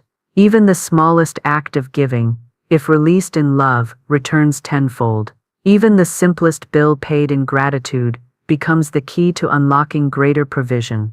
You begin to understand that every time you interact with money, you are having a conversation with the universe. What you feel in those moments is what the universe remembers. So you choose to feel abundance, even when giving. You choose to feel joy, even when releasing. You choose to feel rich, even when the number looks small, because you now know that the outer world is only catching up to what you already know in spirit. You are not just a spender of money, you are a carrier of divine energy, and every transaction becomes a message. I am not afraid, I am aligned, I am taken care of. In this consciousness, even your expenses bless you, even your outflows increase you, even your obligations become opportunities, because your energy no longer resists circulation, it flows with it. You no longer see money as coming to you from people, jobs, or accounts. You see it as coming from source, merely using temporary channels. You bless every channel, but you trust the source, and that trust keeps you steady, even as money flows in and out. You do not grip, because you are grounded. You do not fear, because you are full. You do not mourn what leaves, because you celebrate what is coming. Everything you give now is wrapped in intention. Every payment is a seed. Every gift is a declaration. Every circulation of money is now a reflection of your spiritual maturity. You are no longer moved by numbers.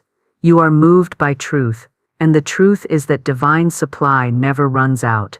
So you give from that place. You spend from that place.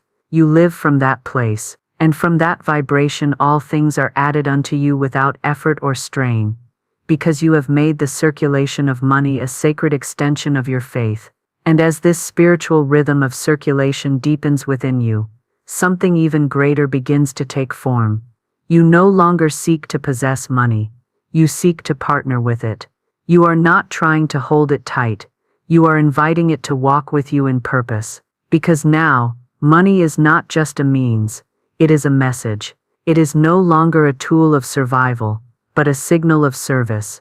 And the more you release it with reverence, the more you realize it always comes back with divine assignment. It does not return empty. It returns with more power, more provision, and more purpose. It returns aligned with your vision. It returns to bless not just your hands, but the hands of others who are tied to your calling. This is where your divine identity awakens, not in how much you gather, but in how consciously you circulate. Because true abundance is not accumulation, it is alignment. You are not here to hoard money in fear of lack. You are here to command it with faith in source. And so you live in a vibration that declares, I am a vessel of divine wealth. I am safe to give. I am worthy to receive. I am made to overflow. This frequency opens gates that logic cannot explain. Money begins to appear from sources you forgot, from places you never expected, from people you never imagined, because your soul has sent out a signal that you are ready not just to receive for yourself, but to multiply for the good of others. This is the divine circulation at its highest. You no longer calculate blessings. You channel them. You don't wonder if there's enough. You remember that you are connected to the infinite, and so your financial atmosphere shifts. You begin to walk with the calm of someone already provided for. You pay with confidence. You give with joy. You release without regret, because every act is a confirmation of trust. Every transaction says, I remember who my source is. I remember who I am. I remember that wealth flows through me, not to trap me, but to bless everything I touch. You begin to bless not just what you give, but what you keep. You bless the food you buy, the clothes you wear, the bills you pay, the hands you help, the dreams you fund. Nothing is casual anymore. Every dollar is given divine instruction. Every coin knows its mission. Every seed knows where to root and when to return. And because you are now a conscious partner with the divine flow, you receive not as a beggar but as an heir. You do not plead for provision. You expect it, because you live in the vibration of provision. There is a peace in this posture, a peace that can't be shaken by temporary appearances, a peace that laughs at scarcity and praises in the midst of transition, a peace that moves you from survival to stewardship. You no longer fear the flow. You no longer resist the release, because everything that leaves you returns brighter, bigger, and more blessed. You now see money as divine movement, always circulating, always responding, always reflecting the level of your faith and the clarity of your intention. You are no longer bound by numbers. You are free in spirit, and from this freedom, everything multiplies. So now you rise each day, not wondering if money will come, but knowing how it will come, by divine law, through divine timing, in divine measure. You do not chase wealth, because you are aligned with its frequency. You do not fear lack, because you are anchored in source. And before you spend a single coin, you speak with power. This money returns to me multiplied. It is blessed and it blesses all it touches. That sacred declaration becomes your agreement with the universe. You've stepped out of the old cycle of worry and into the new rhythm of divine flow. You are no longer spending, you are planting. You are no longer hoping, you are trusting. You are no longer waiting, you are receiving. For every act of faith opens a gate in the unseen. Every word you speak becomes a magnet. Every seed you release carries your signature of trust, and the universe cannot help but respond. Money returns to you, pressed down, shaken together, running over, not because you forced it, but because you finally flowed with it. This is the law. This is the promise. This is the power of divine circulation. And you, beloved, are now the living proof.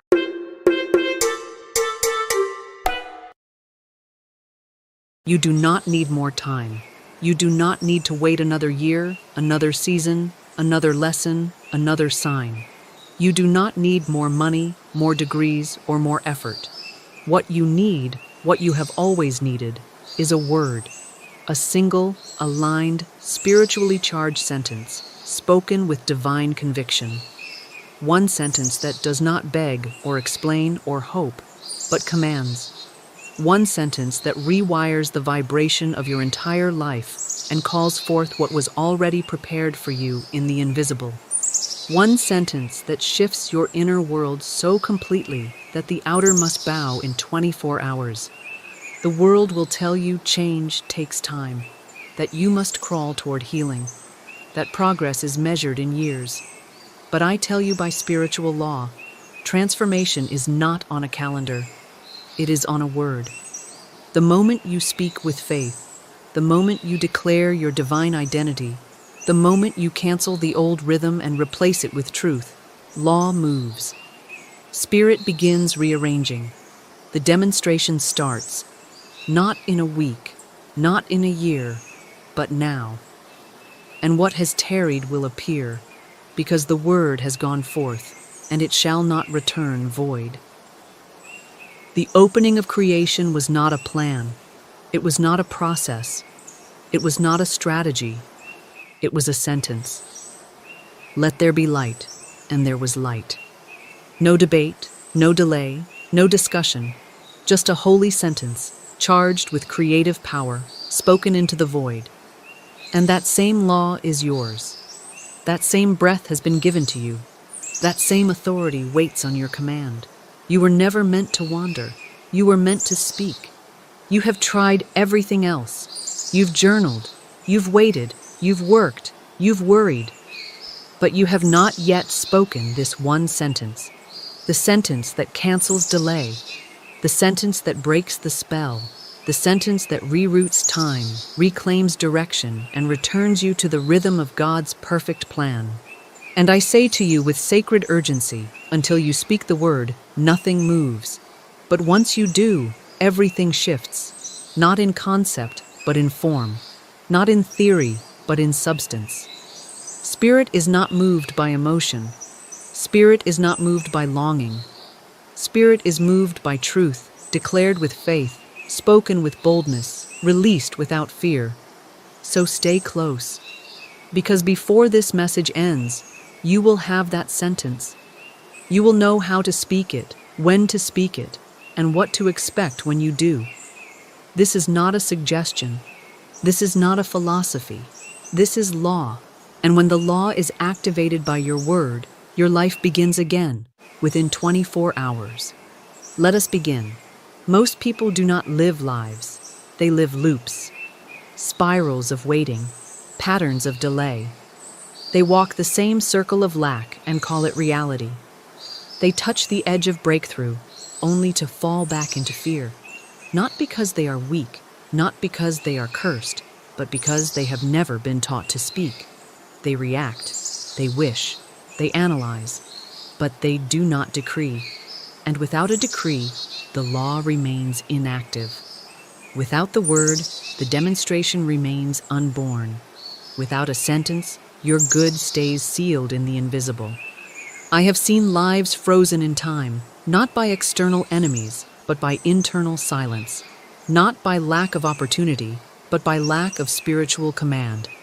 These are people with vision, with ideas, with heart, but no rhythm in their word, no command in their mouth, no sacred sentence upon which the law can operate. So they drift, they repeat. They become spiritual bystanders in a world that was meant to be spoken into shape. Let me be clear. Spirit will never override your silence. God will never impose order where your word has not invited it. The law is perfect, but it is not forceful. It waits on your participation. It waits on your vibration. It waits on your voice. Until then, your reality defaults to the patterns of fear, culture, memory, and inherited limitation. Not because that is truth, but because that is the only rhythm available. Imagine a ship out at sea, engine running, sails raised, but no direction given, no port declared, no coordinates set. That ship is not broken. It is simply leaderless. And most lives are lived exactly like this, drifting, not by accident, but by absence of speech. You are not meant to drift. You are meant to direct. You are not meant to guess. You are meant to govern. But to govern, you must speak. You must say aloud, daily, faithfully, rhythmically, the words that tell the universe where to go.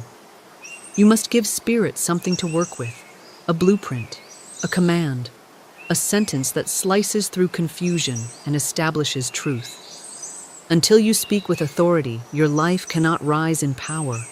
Until you declare the law, your timeline cannot reorder. Until you give voice to divine instruction, heaven cannot deliver what is already yours. You are not waiting on spirit. Spirit is waiting on you. So I ask you, what have you spoken today? What sentence has governed your last 24 hours?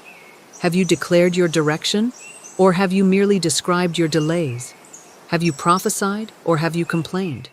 Have you activated law, or have you surrendered to appearance? If you are stuck, the answer is not more trying. The answer is not more thinking. The answer is a sentence. And once spoken, the drift ends. The turnaround begins. And the law, which never fails, begins its holy work.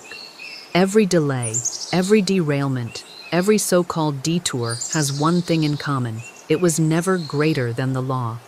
The law is not concerned with how far you've gone in the wrong direction. It is only concerned with the moment you speak the right word. Because the law of the turnaround does not operate on logic. It operates on alignment. The very second you align your vibration with divine truth, the turnaround begins. The law doesn't require explanation. It doesn't ask how long you've been stuck. It responds instantly to the command of faith. There are those who believe change must be gradual, that transformation must follow a long path of repentance or restitution. But spiritual law does not need time. It needs permission, and permission is given through the word. The moment you say, I am now aligned with divine good, the law does not hesitate. It moves, it corrects, it reroutes. It makes all things new, not someday, but now. Let me tell you a true story. A woman came to me in despair. Her finances were gone, her relationships in ruins. She said, I've tried everything. But I told her she had not yet spoken everything. I gave her one sentence, a sentence anchored in law, a sentence spoken not in panic, but in rhythm. She spoke it aloud, 3 times in the morning, 3 at night. She did not beg, she did not explain. She declared. And within 24 hours, she received a phone call that reversed her situation entirely. A debt was forgiven, a check released, a new opportunity delivered. And she asked, how could it happen so fast? Because the law does not move by speed. It moves by alignment. The moment she aligned with truth, without fear, without doubt, without contradiction, the law of the turnaround activated, not because she earned it, not because she fixed everything, but because she finally spoke the language of heaven. This law is ancient, it is spiritual, it is biblical, and it is available to you now. In Isaiah 30:21 it is written, "And thine ears shall hear a word behind thee, saying, This is the way, walk ye in it." That word is not just from heaven, it must also come from your own mouth. You must say, "This is the way," and begin walking by the sound of your own divine command. So hear me clearly. Your turnaround is one sentence away. Not because the sentence is magical, but because it carries the vibration of truth. It activates law. It ends confusion. It realigns your life with what was already written. The law of the turnaround does not delay. It does not need process. It needs a word. And once the word is spoken, what once took years now takes hours. Because the moment your vibration shifts, everything else must obey. Now I give you the sentence. This is not poetry. This is not positive thinking. This is not a motivational phrase. This is spiritual technology, a divine key. When spoken in faith, without apology, it overrides fear, cancels delay, breaks the rhythm of resistance, and activates your demonstration within 24 hours. The sentence is short, but the law it activates is eternal. Say it slowly. Say it with reverence. Say it aloud. I now step into the life that has already been prepared for me. It appears within 24 hours by divine law. Again. I now step into the life that has already been prepared for me. It appears within 24 hours by divine law. This sentence carries 3 laws in one breath. First, the law of assumption. I now step into. You are no longer hoping, trying, chasing, waiting. You are stepping into. You are moving in faith. You are entering what already exists. Heaven responds to movement, not hesitation. Second, the law of divine timing. The life that has already been prepared for me. This is not a life you build. This is a life that has already been constructed in the Spirit. Every desire, every vision, every divine idea was placed in your heart because it already exists in the invisible. You are not creating it, you are claiming it. Third, the law of accelerated demonstration. It appears within 24 hours by divine law. You are not demanding, you are not controlling. You are commanding in rhythm with divine order. 24 hours is not a test. It is an affirmation that law is instantaneous when fully aligned. The visible may shift immediately or begin its movement the moment you speak, but the spiritual turnaround is always now. Let me give you its scriptural root. Isaiah 65:24. Before they call, I will answer, and while they are yet speaking, I will hear. This means heaven does not wait to respond. It responds in advance to the vibration of aligned speech. Before you even finish the sentence, Spirit has already begun. And when you speak this sentence, speak it not from fear, not from pressure, but from authority. Speak it not as a question, but as law, because it is law, a law that never fails, a law that governs supply, direction, healing, success, a law that cannot delay when spoken by one who knows they are backed by divine right. Say it again, boldly, with power. I now step into the life that has already been prepared for me. It appears within 24 hours by divine law. This is your sentence. It is your key. And once spoken in faith, the gate swings open. Because the law, once activated, moves faster than thought and deeper than fear, and it will not return void. Here it is. The sentence most people never speak. The sentence most souls hunger for but never dare to declare. The sentence that cuts through confusion, erases wasted years, silences fear, and overrides every false rhythm you've inherited from the world. It is not complicated. It is not hidden. It is not reserved for the spiritual elite. It is a key, and I now place it in your hands. but you must use it. You must speak it, not softly, not questioningly, but with command, conviction, and rhythm. Here is the sentence. I now step into the life that has already been prepared for me. It appears within 24 hours by divine law. Say it aloud. Let the syllables pass your lips like lightning. Let the vibration move through your body. Let heaven hear you with clarity. Again, I now step into the life that has already been prepared for me. It appears within 24 hours by divine law. Why does this sentence work? Because it speaks to 3 laws in one rhythm. The first is the law of assumption. You are no longer waiting, wishing, or wandering. You are stepping in. You do not ask if it is possible. You step in as though it already is, because in spirit it is. In the invisible, the door is already open. The life already exists. It is not coming. It is waiting. And when you step, it rushes forward to meet you. The second law is the law of divine timing.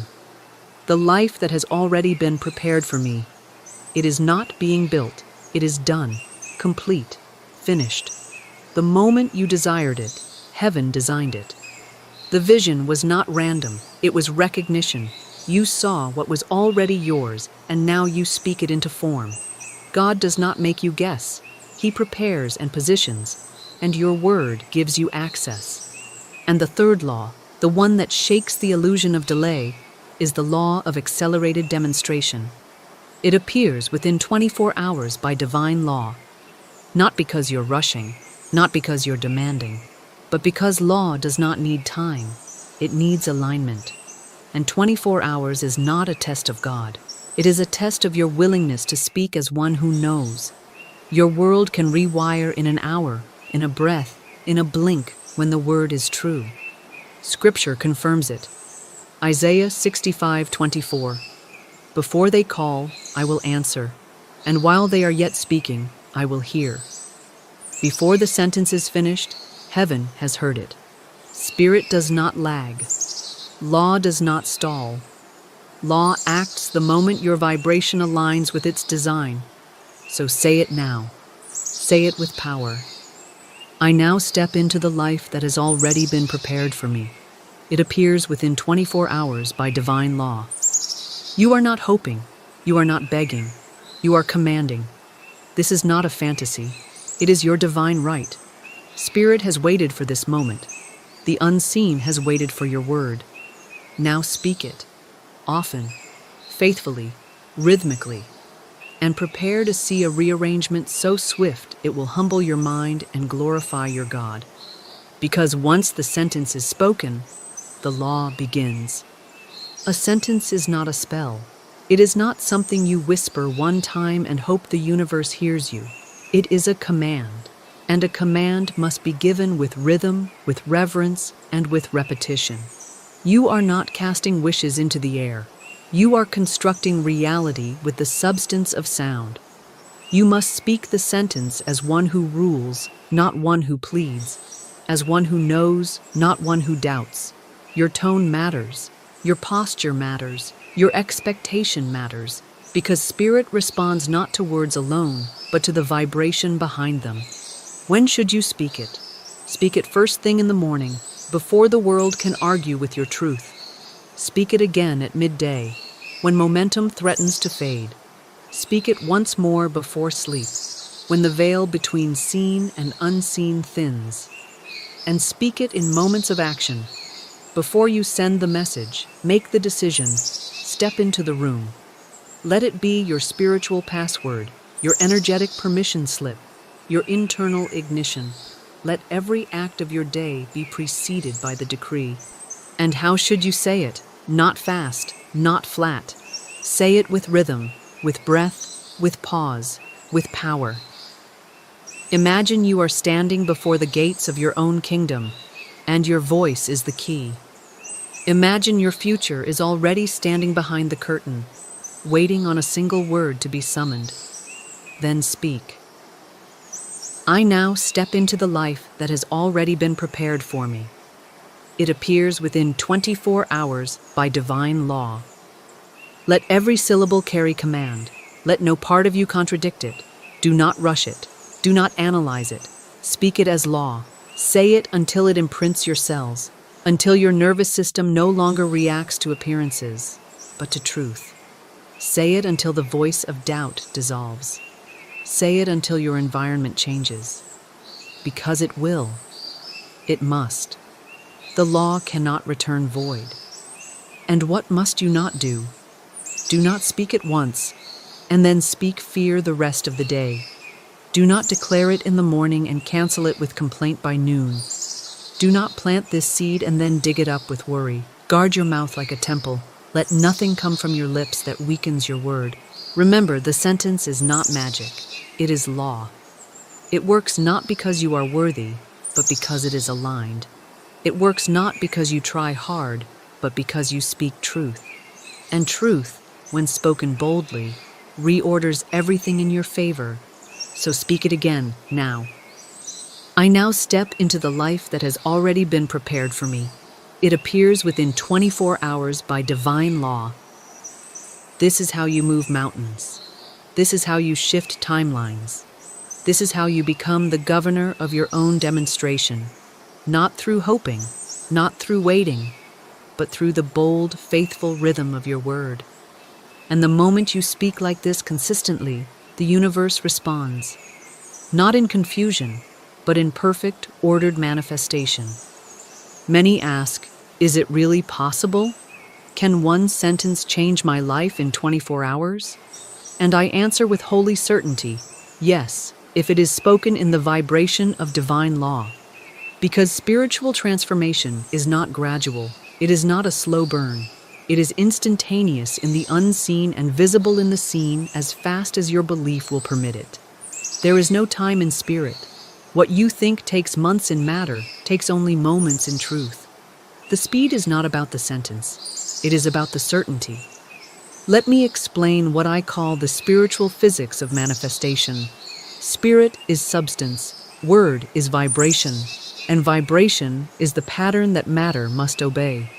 When you speak from spiritual alignment, your words send a command into the invisible, a pattern that pulls every particle of reality into new form. This is not mysticism, it is law. Law is perfect. Law is exact. Law is obedient. Jesus spoke in Matthew 8:13, "As thou hast believed, so be it done unto thee." And his servant was healed in the same hour. Not tomorrow, not next week, the same hour. Why? Because the belief matched the word and the word activated law. This is what most miss. They speak the right phrase but in the wrong rhythm. They mouth the truth but think in fear. They repeat words without embodiment. But the moment you truly believe and speak as one who governs, the healing comes. The supply appears. The shift begins. You do not need 40 days. You do not need more suffering. You do not need to beg God to do what has already been done. You need only to speak as one who already possesses. Because you do. What you seek is not far off. It is here, hovering, surrounding you in the invisible, waiting to take form the moment you give it structure through your sentence. Think of your words as architectural blueprints. Your sentence is the design. Spirit is the builder. The moment the design is clear and aligned, the building begins. And I tell you this, God builds fast. There is no backlog in heaven, no delay in divine supply. The only delay is your own hesitation to speak. And why 24 hours? Not as a deadline, not as a test, but as a sacred rhythm of expectation. One full cycle of surrender. One rotation of the sun to practice unwavering command. One container in which your word must live, breathe, and grow. If you can hold your declaration for 24 hours without contradicting it, doubting it, or weakening it, you will see the first evidence of change. A shift in the air, a sign in your inbox, a message, a release, a movement, because the law responds instantly to spiritual integrity. Say this now. Time does not delay me. Spirit does not stall. What I speak in truth appears in form within 24 hours by divine law. And so it is. Your mind is not your master, it is your servant. And yet, for most people, the servant has become the king. Thoughts of fear, regret, and repetition run wild because the mind has never been trained by the word. But today, the pattern breaks. Today, you begin to reprogram the rhythm of your entire mental atmosphere with a single sentence spoken with divine authority. You do not need to wrestle with every thought. You do not need to fix every memory. You need only to plant one new seed so strong, so rhythmic, so filled with spiritual voltage that it overrides everything that came before it. That seed is this sentence. I now step into the life that has already been prepared for me. It appears within 24 hours by divine law. The moment this becomes your mental baseline, your subconscious must shift. Your nervous system must obey. Your energy must match. This sentence does not just declare what is coming, it replaces what was. It clears the fog of old timelines, cancels the emotional residue of delay, and tells your entire being, we no longer live in fear, we live in law. Now hear me. Most minds are trained by trauma, by culture, by logic, by memory. Yours must be trained by truth. And truth is not passive. It is spoken. It is repetitive. It is rhythmic. Speak the sentence as a mantra, as a melody, as a metronome. Every time an old thought rises, replace it. Every time fear flares, override it. Every time you feel behind, declare you've just arrived. The mind does not argue with conviction. It bows to rhythm. It bends to repetition. Here is how you reprogram. Before sleep, speak the sentence aloud. Let it be the last vibration your body hears. Upon waking, speak it again. Let it go ahead of you into the day. In moments of doubt, speak it slowly, 3 times, breathing with each word. Write it. Repeat it. Sing it if you must. But never let it die in silence. You are not merely convincing yourself. You are constructing a new mental track, a spiritual groove. And once it is deep enough, it becomes automatic. The old beliefs cannot survive in the presence of spoken law. The new sentence becomes your internal software. And once the system changes, your experience must follow. Say it now, not as a lesson, but as a reprogramming tool. I now step into the life that has already been prepared for me. It appears within 24 hours by divine law. Do you feel the shift? That is not imagination. That is reality responding. Because the mind, once dominated by the word, becomes the womb of your demonstration. You are not your past thoughts. You are not your old programming. You are the speaker of truth, and today your inner world begins again. And so it is. The universe does not respond to your need. It responds to your word. Divine law does not act on confusion. It acts on clarity. Heaven does not move when you panic. It moves when you command.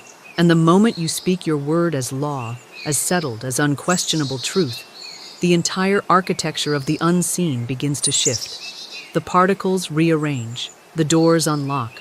The paths clear. Because the voice of spiritual authority has been heard. Now hear me clearly. The command that makes the universe move is not loud. It is not desperate. It is aligned.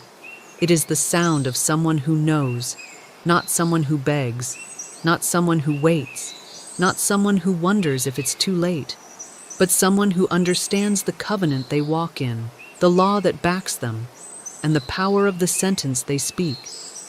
So I give you a sacred challenge, not for entertainment, not for curiosity, but for divine demonstration. For the next 3 days, yes, 3 days, speak this sentence 4 times daily. Once upon waking, once at midday, once before sunset, once at midnight. Each time, speak as a commander speaks to the sea. Speak as one who parts clouds with a breath. Speak as one who has nothing to prove, but everything to claim. Here is the sentence, and this time you will say it as law. I now step into the life that has already been prepared for me. It appears within 24 hours by divine law. Do not change the wording. Do not add your fear to it. Do not ask how. The law does not require how. The law requires alignment. And what will happen? You will feel resistance rise. You will feel the mind question. But stay faithful to the rhythm. Because the moment you pass through the veil of doubt, a shift will begin. You will notice synchronicities. You will receive a message. You will sense peace. You will feel the weight of delay lift. And then, within 24 hours, a sign, a blessing, a movement will appear. Why? Because you spoke it, you commanded it, you anchored it, and law cannot return void. Say this now as your first command of the day. I command my life into divine order. I speak with authority. I expect the demonstration now. This is not about ego. This is not about magic. This is about spiritual maturity. You are not here to hope. You are here to govern. You are not here to suffer. You are here to speak. The universe does not favor the strong. It favors the speaker of aligned truth. So speak. Speak often. Speak with fire. And know that each time you do, the invisible bends. The path unfolds. The supply moves. Because you finally took your place as one who governs through the word. And so it is. Now we seal the word in rhythm. We do not reason. We do not analyze. We affirm. These declarations are not decorations. They are spiritual charges, lightning bolts sent into the unseen. Each one is a strike against delay. Each one is a vibration that rearranges your timeline. Do not whisper them. Declare them. Let every syllable become law as it leaves your mouth.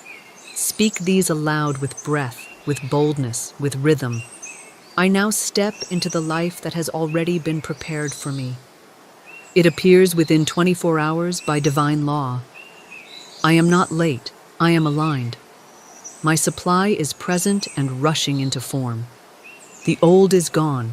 The demonstration begins. Spirit moves at the speed of my faith.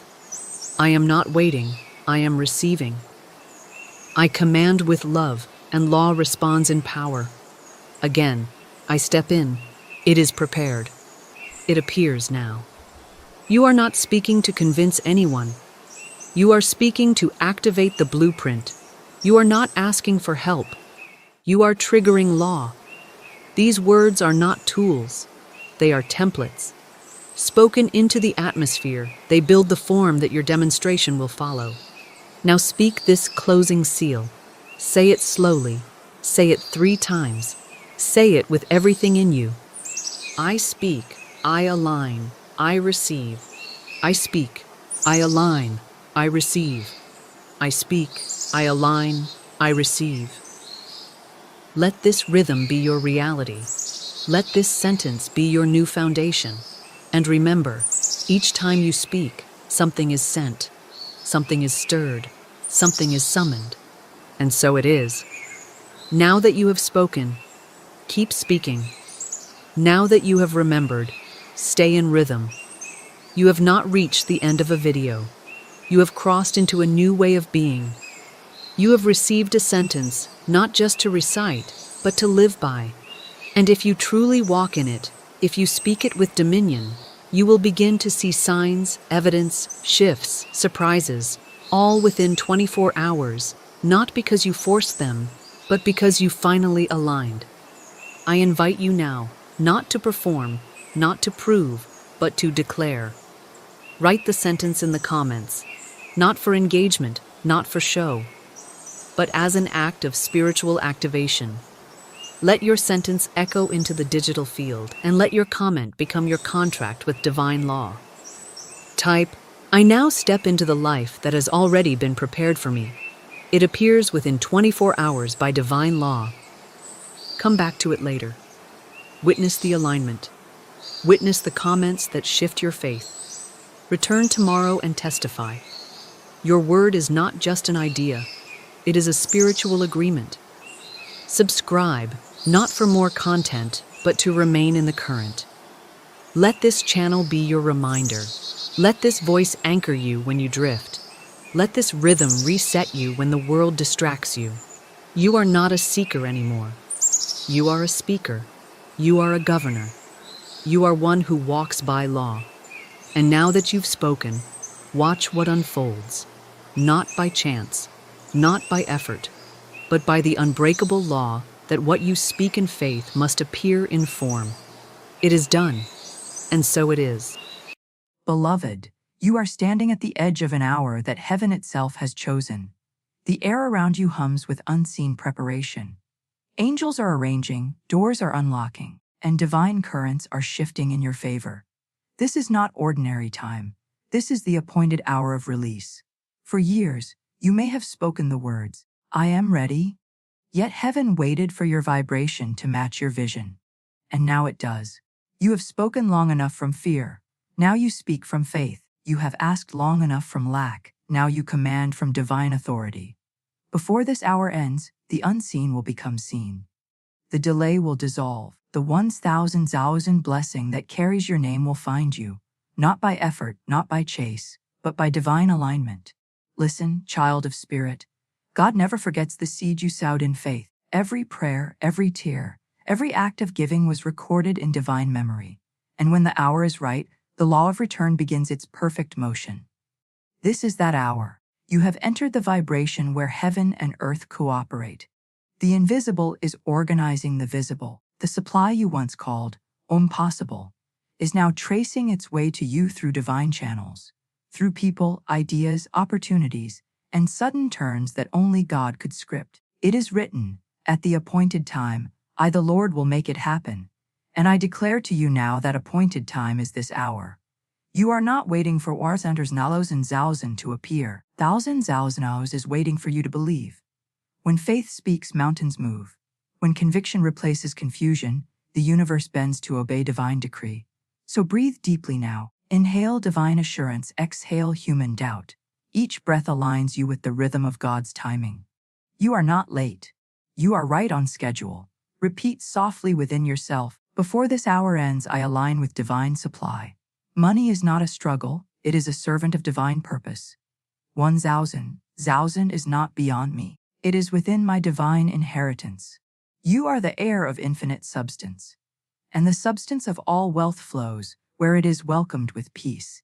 When Florence Scovel Shinn spoke of divine law, she said, the game of life is a game of boomerangs. Our thoughts, deeds, and words return to us sooner or later with astounding accuracy. And so, the thoughts you hold right now, these sacred thoughts of abundance, are creating your hour of return. You once gave in faith, now you shall receive in fullness. You once believed in hope, now you shall see the manifestation. For divine law never forgets a seed planted in love. Beloved, understand this truth: the law does not rush, but it never fails. It may appear slow to the human eye, but to divine order, everything arrives exactly when it must. The same way dawn breaks not a second too soon nor a heartbeat too late, your $1 million miracle arrives on perfect time. This time, perhaps you once said, I missed my chance, but Spirit whispers, there are no missed chances in divine order, only redirections toward your right path. And now that path is clear. You are walking into the hour of answered prayer. Close your eyes and see it. See the email you've been waiting for. See the opportunity unfolding effortlessly. See your bank account lighting up with divine increase. See yourself signing, receiving, celebrating, not someday, not later, now. Because divine law is motion, not delay. Every time you align your feeling with your faith, the motion accelerates. Every time you release doubt and choose declaration, your supply comes closer. You do not chase wealth, because what is yours cannot run from you. You magnetize it through vibration, expectation, and gratitude. And gratitude is the secret key. Say aloud, with the voice of certainty, I give thanks that wandern Zausunderin now flows to me through channels known and unknown. I give thanks that before this hour ends, divine supply fulfills itself perfectly. As you speak, the universe records. Every decree is a command to substance. Every affirmation sends divine messengers into motion. Remember, child of spirit, money is not material, it is spiritual substance. It is energy wearing form. It obeys the same laws as faith, as love, as breath. You breathe in assurance, and you breathe out manifestation. Florence said, there is no such thing as lack, only lack of faith. So you release the idea of not enough and replace it with the knowing, everything I need is already mine in divine substance. In this moment, you are not a beggar, you are a creator, not a victim, a vessel, not a seeker, a receiver. The divine hour has begun, and you are standing in the middle of its unfolding. The spirit within you has heard every silent request. The law has already set the stage. The 10,000 blessing is already walking toward you on invisible feet. Can you feel it? The gentle quickening in your heart, the whisper that says, "This time is different." That whisper is divine confirmation. It is heaven's way of saying, "Yes, beloved, it's your turn." So rise in consciousness now. Speak with the authority of divine law. What belongs to me by right of consciousness cannot be taken away. I am in perfect alignment with the $1,000,000 flow of God. Every barrier dissolves before my faith. You do not need to figure out the how. You only need to hold the vibration of done. For when the mind asks, how? Faith answers, watch. Beloved, this hour is your turning point. You will look back and say, something shifted in that moment. The atmosphere around you is alive with divine order. The people you need are being guided toward you. The opportunities you've prayed for are adjusting course to meet your energy. All you must do is remain still in faith. Not still in fear, but still in knowing. For stillness is power. When you are still, you are declaring, I trust divine law more than my timeline. And divine law loves to prove itself faithful to the one who waits with praise instead of panic. You are now walking in the field of miracles, where every step glows with expectancy. Your faith is magnetic, your gratitude is electric, your word is creative. Listen, heaven is not debating your worthiness. It is delivering your blessing. The law has no resistance to one who believes. And you believe now, completely, deeply, without fear. So say with me now, I am rich in divine supply. 1,000 is not coming, it is here. Before this hour ends, everything shifts in my favor. I walk in miracles because I walk in faith. And so it is. Now, feel peace settle in. The hour has already begun its work. The angels are not hurrying. Yet they are moving faster than you imagine. Divine timing is not waiting, it is unfolding. When you leave this moment, do not return to worry. Do not reopen doors you've already closed. Simply walk as one who knows. Not hopes, not wishes, but knows that heaven has already moved. Because when the divine hour begins, nothing can stop its completion. The law that governs the stars now governs your supply. The hand that painted the sky now writes your name beside 30,000 in divine order. So breathe once more, smile as one who has already received, and whisper softly, thank you, God, it is done. The divine hour has begun, and before this hour ends, your $1,000,000 blessing will find you under grace. In perfect ways, through channels seen and unseen, it is already on its way, and so it is. Beloved, now that you have entered the divine hour, you must learn to speak as one who knows the power of the word. For the spoken word is the bridge between the invisible and the visible. It is not mere sound, it is vibration, and vibration is creation.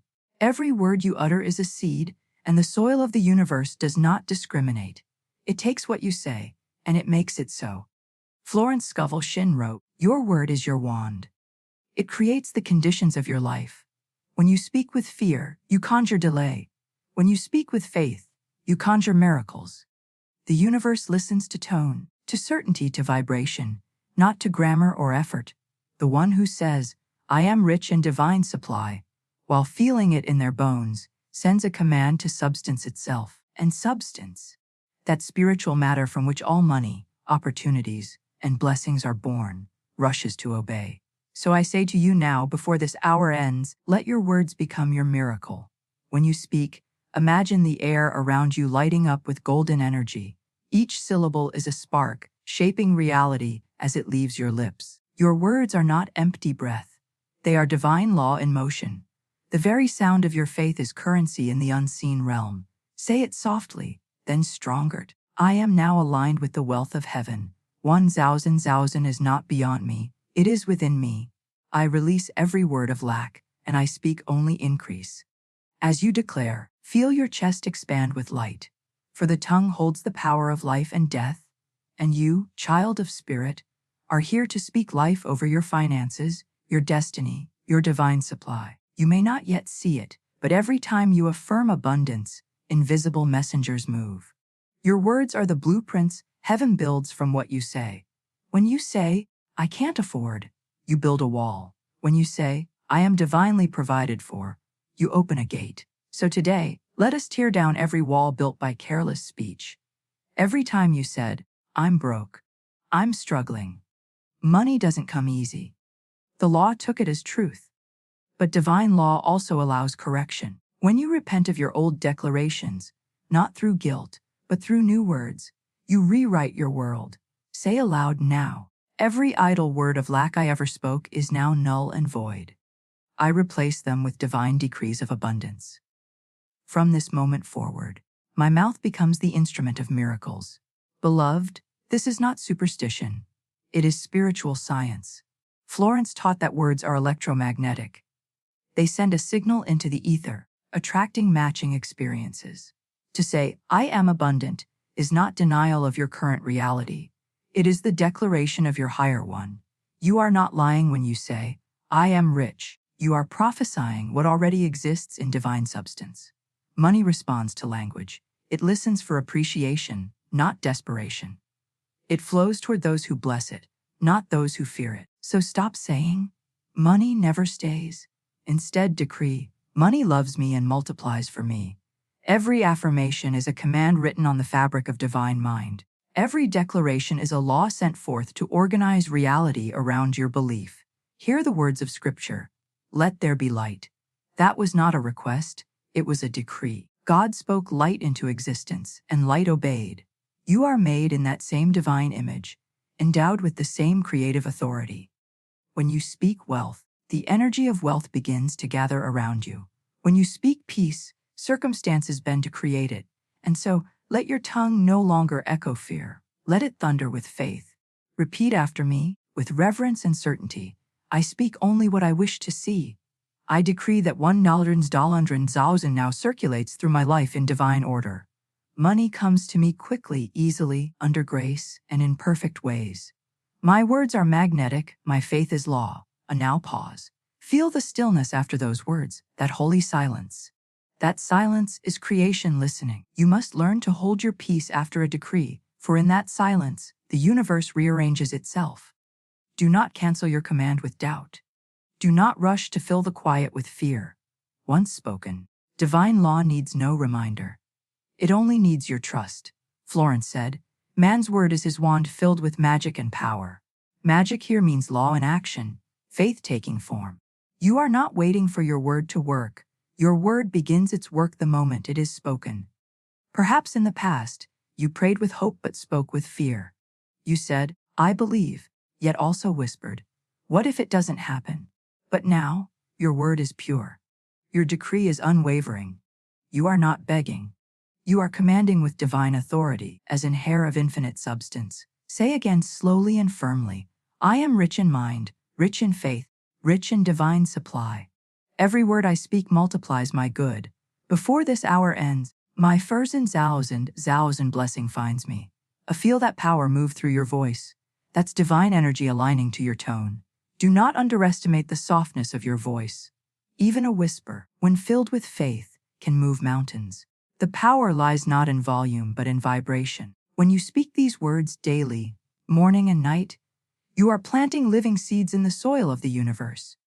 Some sprout quickly, others take time, but all grow if watered with gratitude. Beloved, words are like spiritual currency. Every time you speak with conviction, you deposit energy into your account of abundance. Every negative word is a withdrawal, every positive word is a deposit. The balance you carry in consciousness determines what manifests in form. So ask yourself, what have I been saying lately? Have I been speaking life or limitation? Blessing or burden? If your words have been filled with worry, now is the time to change your vocabulary. The language of heaven is not fear, it is faith. You must speak as though your miracle has already occurred. Speak as if the check has already cleared, the opportunity already opened, the blessing already arrived. Because in the divine realm, It already has. Affirm now with steady conviction. I give thanks that my words manifest instantly and perfectly. Every sentence I speak is alive with creative power. I decree that my voice now commands dollars and in divine circulation. My words are backed by the authority of God, and they cannot return void. A yes, feel that power rising within you. You are remembering who you are, a divine creator, not a passive observer. Florence wrote, "No man is a success in any field unless he speaks success into being. So speak success, speak wealth, speak healing, speak opportunity. Say it until your cells believe it. I am the voice of divine abundance. I call forth wealth by the law of faith. Every word I speak multiplies my money, my peace, my joy. When you speak, heaven listens.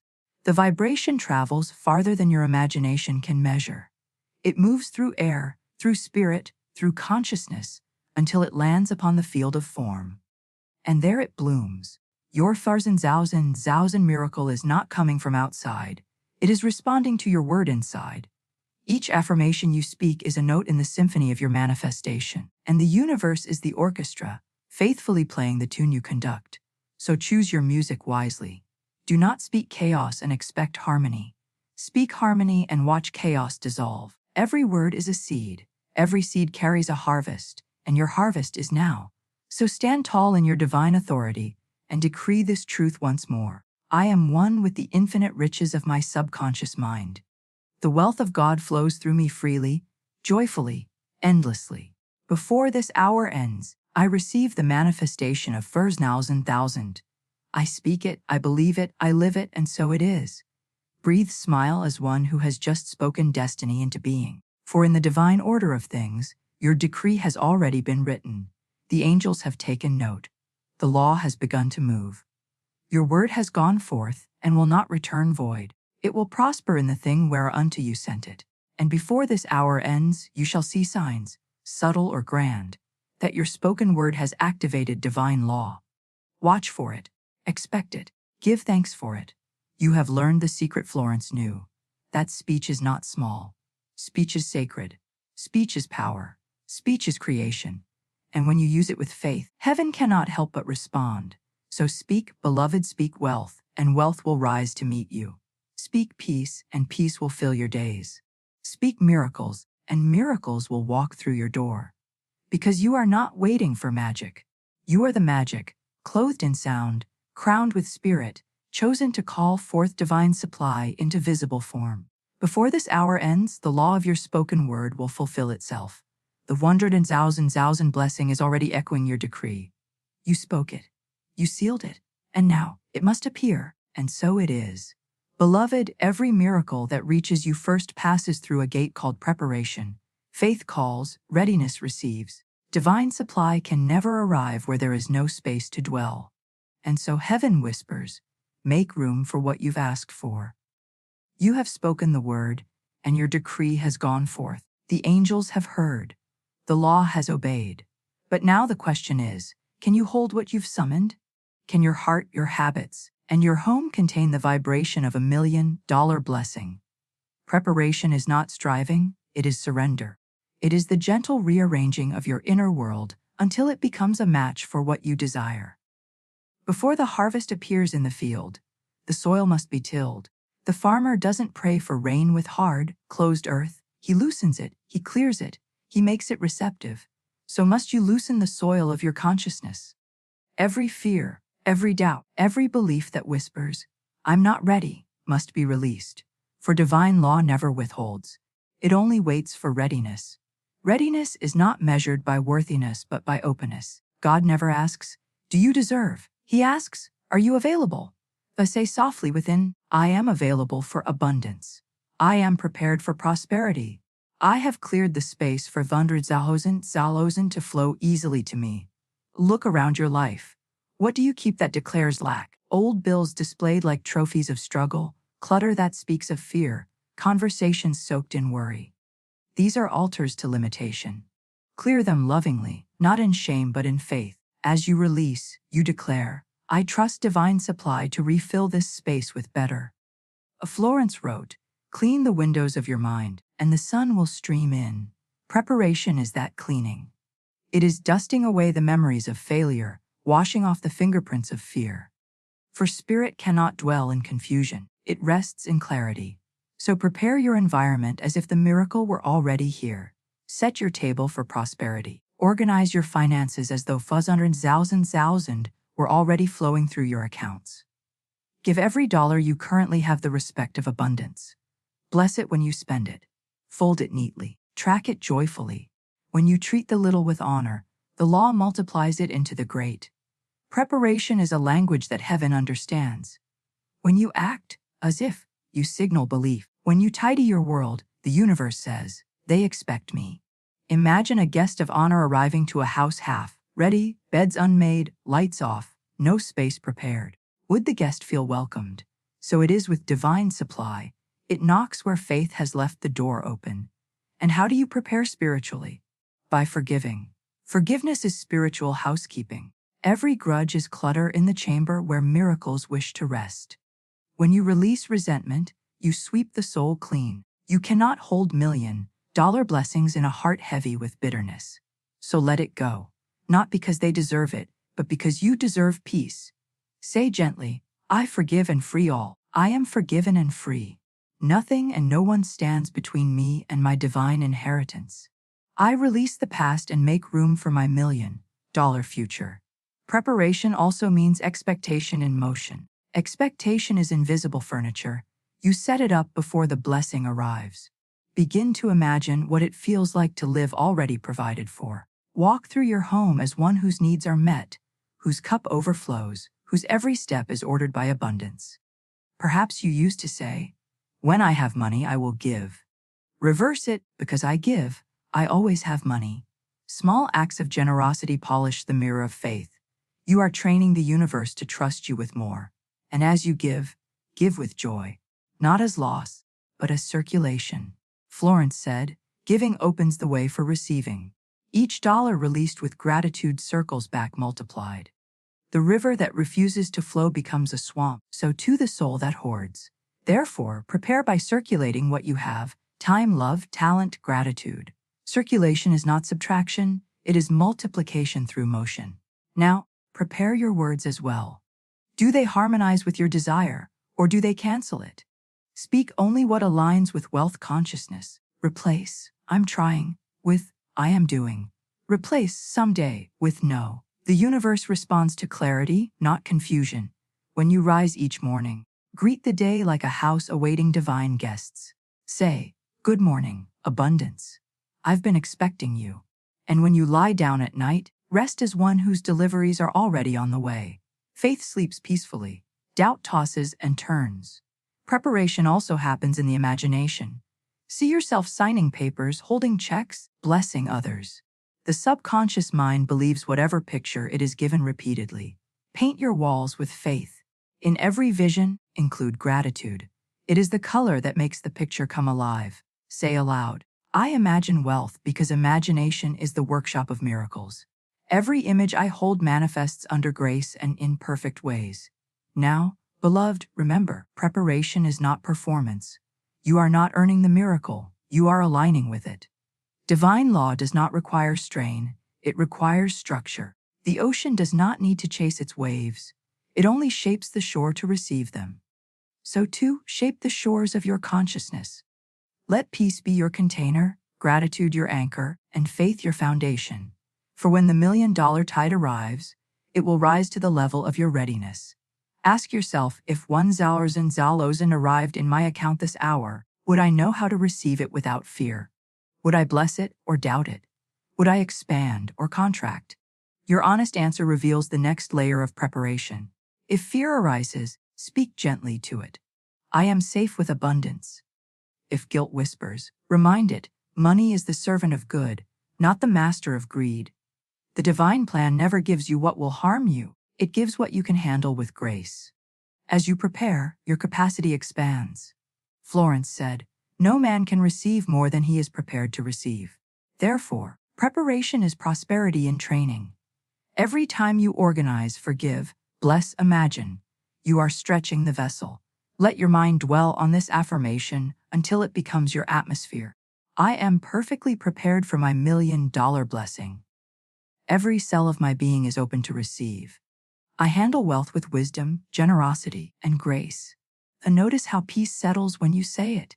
That peace is evidence of alignment. Worry is resistance. Peace is permission. Do not confuse waiting with wasting. Waiting in faith is active preparation. It is tending to your spiritual garden, knowing the rain is on its way. The farmer who sows does not dig up the seed each day to check progress. He trusts the process. So must you. The divine law does not delay. It sequences. It arranges. It aligns. You are being positioned now for effortless reception. People, places, and pathways are adjusting for your arrival. The supply is not far, it is forming. Prepare also your speech toward others. Speak abundance into their lives too. For what you bless in another, you multiply in yourself. Say, may everyone around me prosper, and through their prosperity, I prosper too.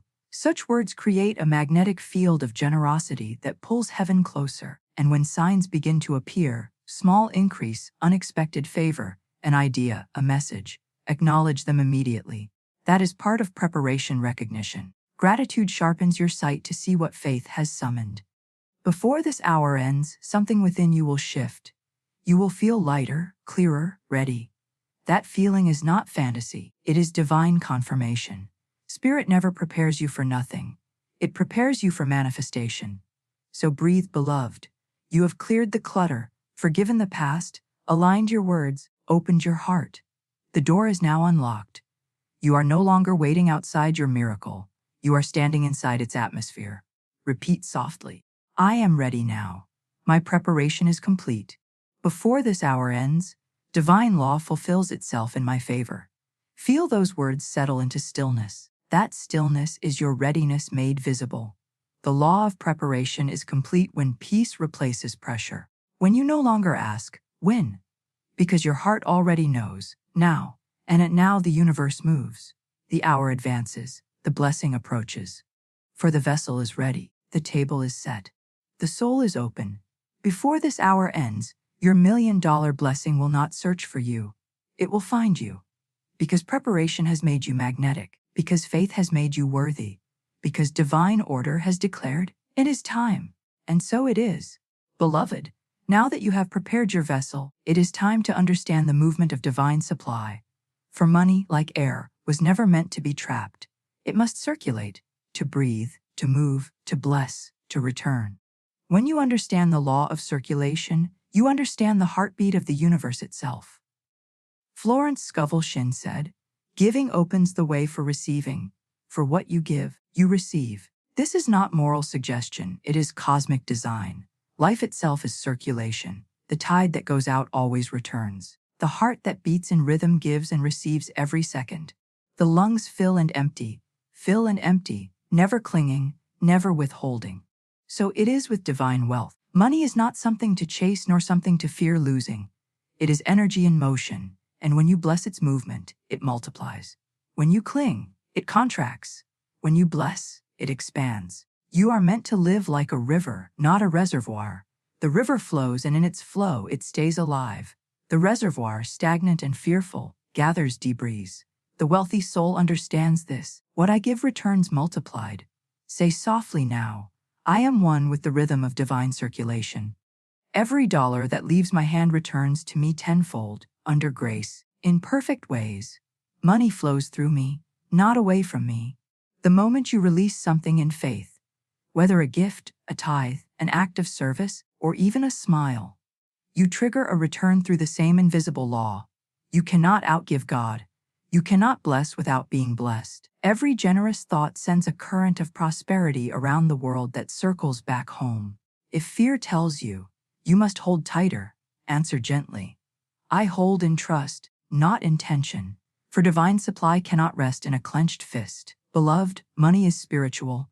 It is not coins or paper. It is concentrated life energy, a symbol of flow.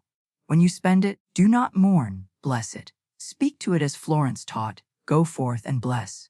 Return multiplied and fulfilled. Every purchase becomes a prayer when spoken with gratitude. When you pay a bill, say, I give thanks that this bill is paid in divine order and that money returns multiplied. When you give to others, say, I send this forth with joy, knowing it will circle back in perfect timing. Every word of blessing greases the wheels of circulation. You may say, "But Florence, I have little to give." And the universe answers, "Start with what you have." For divine law does not measure the size of your gift, it measures the spirit in which it is given. A single coin blessed with faith carries more magnetic power than a fortune given with fear. Florence wrote, "Man's supply is inexhaustible when he trusts God. So long as you believe in lack, you dam the river. So long as you believe in flow, you open its gates." The law of circulation is always working. Even now, every inhale is a receiving, every exhale, a giving. You never worry, will there be enough air? Because you trust the rhythm. Apply that same trust to your finances. Say aloud, "As I breathe, I receive. As I give, I grow." Money comes easily, goes joyfully, and returns abundantly. When fear whispers, "What if it doesn't come back?" Remind it gently, "It must." Divine law guarantees the return. The universe cannot leave an act of love unrewarded. Consider nature. The rain falls, the soil drinks, the river carries, the ocean rises, the clouds form, and again the rain returns. The circle is sacred. Money moves in that same holy pattern. You are not meant to stop the circle. You are meant to dance with it. Give without trembling. Receive without guilt. Beloved, guilt is one of the greatest blocks to circulation. So many souls secretly believe that receiving more makes them selfish or unspiritual. But Florence said, "God is the giver of all good gifts. He delights in your abundance." When you receive with joy, you honor the giver. Receiving is as sacred as giving. To deny what is offered is to break the circle. When someone blesses you, do not say, "Oh, you shouldn't have." Say, "Thank you, God, for showing me your generosity through this person." The more joyfully you receive, the wider the channel becomes. Divine supply loves appreciation. It flows where it is welcomed, not where it is resisted. So prepare your heart to give and receive with equal grace. You are a conduit, not a container. Let money pass through you like light through crystal, glowing, refracting, multiplying. Florence often compared giving to planting seeds. You do not throw away the seed, you invest it. You trust the soil to do its work. When you give, do so with the same calm certainty that a harvest must follow. If you've ever watched a tree, you'll notice it never fears losing its leaves. It lets them fall, knowing spring will return with new life. So must you release what no longer serves, trusting that divine season will bring increase again. Say softly, "I release freely, I receive fully." Every act of giving expands my wealth. The law of circulation is now active in my life. Now, beloved, there is another kind of giving, not only of money, but of spirit. When you give encouragement, forgiveness, kindness, you are sowing invisible seeds of prosperity. These seeds often bloom in unexpected ways: a new client, a sudden opportunity, a divine idea that leads to increase. Never underestimate how quickly divine circulation returns your energy. Sometimes it's not the same form. What you give in money may return as healing, peace, or open doors. But always it returns multiplied. Florence taught, "Whatever man gives out, he receives back." It is law, not chance. So release fear of loss. The only thing you can ever lose is the illusion of separation from supply. The wealthy soul blesses both giving and receiving. When you pay, say, "Thank you for the privilege to circulate divine supply." When you receive, say, "Thank you for the privilege to complete divine circulation." This is how money becomes holy. This is how prosperity becomes perpetual. Beloved, listen closely. The one who clings to every dollar whispers, "I don't trust God to return it." The one who gives with love proclaims, "I trust divine order more than my balance." That trust is magnetic. The universe rushes to reward it. When you spend, smile. When you donate, rejoice. When you give, imagine your hand glowing with light, sending love into the flow of humanity. That love transforms every transaction into worship. You are not losing money. You are letting it travel the world, carrying your energy. And that energy always returns home bearing gifts. Say aloud, "Money blessed is money multiplied." Every dollar I touch becomes a messenger of prosperity. Before this hour ends, divine circulation will return to me 1,000-fold. You are now entering effortless flow. The tide of divine abundance is moving through you, clearing fear, restoring faith. If ever you feel constricted, remember to breathe. The breath itself is a teacher. It reminds you that holding forever is death, but releasing is life. So too with wealth. Let it breathe through you. Let it sing through giving. Let it whisper through gratitude. You may be surprised at how quickly this law responds. A forgotten debt repaid, a new opportunity offered, a gift appearing seemingly out of nowhere. Yet nothing is coincidence, all is circulation. When the flow increases, resist the urge to tighten. Praise instead. Praise keeps the current open. Gratitude is the oxygen of abundance. Say quietly, I bless every outgoing cent and every incoming stream. The universe is my supply, and circulation is its song. I live in the rhythm of give and receive, and I am never without. Now, beloved, imagine yourself standing beside a great ocean, the ocean of divine substance. You scoop a handful of water, you share it, and instantly more fills your palm. You could never empty that ocean. So it is with God's abundance. Do not ask, when will it end? Ask, how can I let it flow through me more beautifully? For the law of circulation is infinite, and your part in it is joy. You have learned the art of giving, the grace of receiving, and the peace of flow. The dam has broken. The tide has turned. The river of wealth is in motion. Before this hour ends, you will feel its evidence. Perhaps a call, an idea, a shift, a sign that money and miracles are circling back. Bless it when it comes. Bless it when it goes. Keep the current alive through gratitude. And as Florence said, what man gives out in love, he receives back multiplied in love. So give, receive, circulate. You are the breath of abundance in motion. You are the rhythm of heaven expressed through finance. You are the living proof that divine law never stops. It flows. And in this holy flow, beloved, your $1 million blessing is not delayed. It is circulating toward you now, under grace, in perfect ways, through channels seen and unseen. And so it is, beloved. The final key that unlocks the vault of heaven is gratitude. It is the sacred magnet that draws every answered prayer into your hands. Gratitude is not an emotion, it is a law, an invisible current that pulls your blessings from potential into presence. When you are thankful before seeing, you prove to divine law that you already believe. Florence Scovel Shinn said, blessing brings increase. Cursing brings loss. And so, when you bless what you have, you multiply it. When you bless what is on its way, you accelerate it. When you give thanks for thousand before it appears, you set divine law in motion that cannot be reversed. Gratitude is the voice of receiving. It is saying, I have already been chosen. The supply is already mine. It's not waiting for proof, it is the proof. So, beloved, close your eyes now. Feel your heart soften. Imagine that the $1 million blessing you have spoken of, prayed for, prepared for, and circulated has now arrived. Feel the weight of divine abundance in your hands. Feel the warmth of answered prayer glowing in your chest. Let your heart whisper the words the universe longs to hear. Thank you, God. Thank you, infinite supply. Thank you for fulfilling your promise. That thankfulness is not a formality. It is a frequency. The moment you say thank you, the law of manifestation completes its circle. Heaven and earth join hands. Florence wrote, man should give thanks continually for having received all good things. Not some things, not occasional things. All good things. Gratitude keeps the current open, ingratitude closes it. Every complaint slows the flow, but every praise multiplies the pace of miracles. So begin to give thanks for every sign of supply. Not only the large but the small. Thank God for the check in the mail, but also for the idea that leads to increase. Thank God for the opportunity, but also for the delay that protected you from loss. Gratitude turns everything into gold. Say softly, I am thankful for what I have. I am thankful for what is coming. I am thankful that thousand now flows to me under grace, in perfect ways. A gratitude transforms waiting into worship. It transforms fear into faith.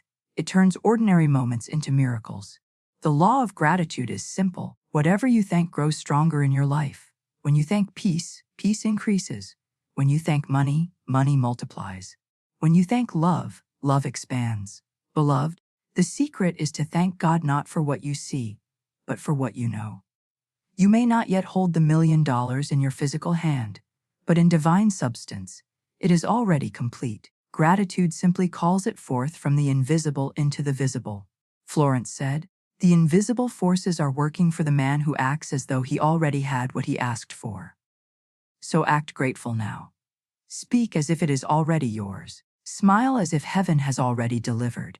Because it has. Every time you say, "Thank you," the unseen angels record it as completion. They mark your prayer as fulfilled. Gratitude is your spiritual signature. It signs the delivery slip of your miracle. When you wake in the morning, begin with thanksgiving.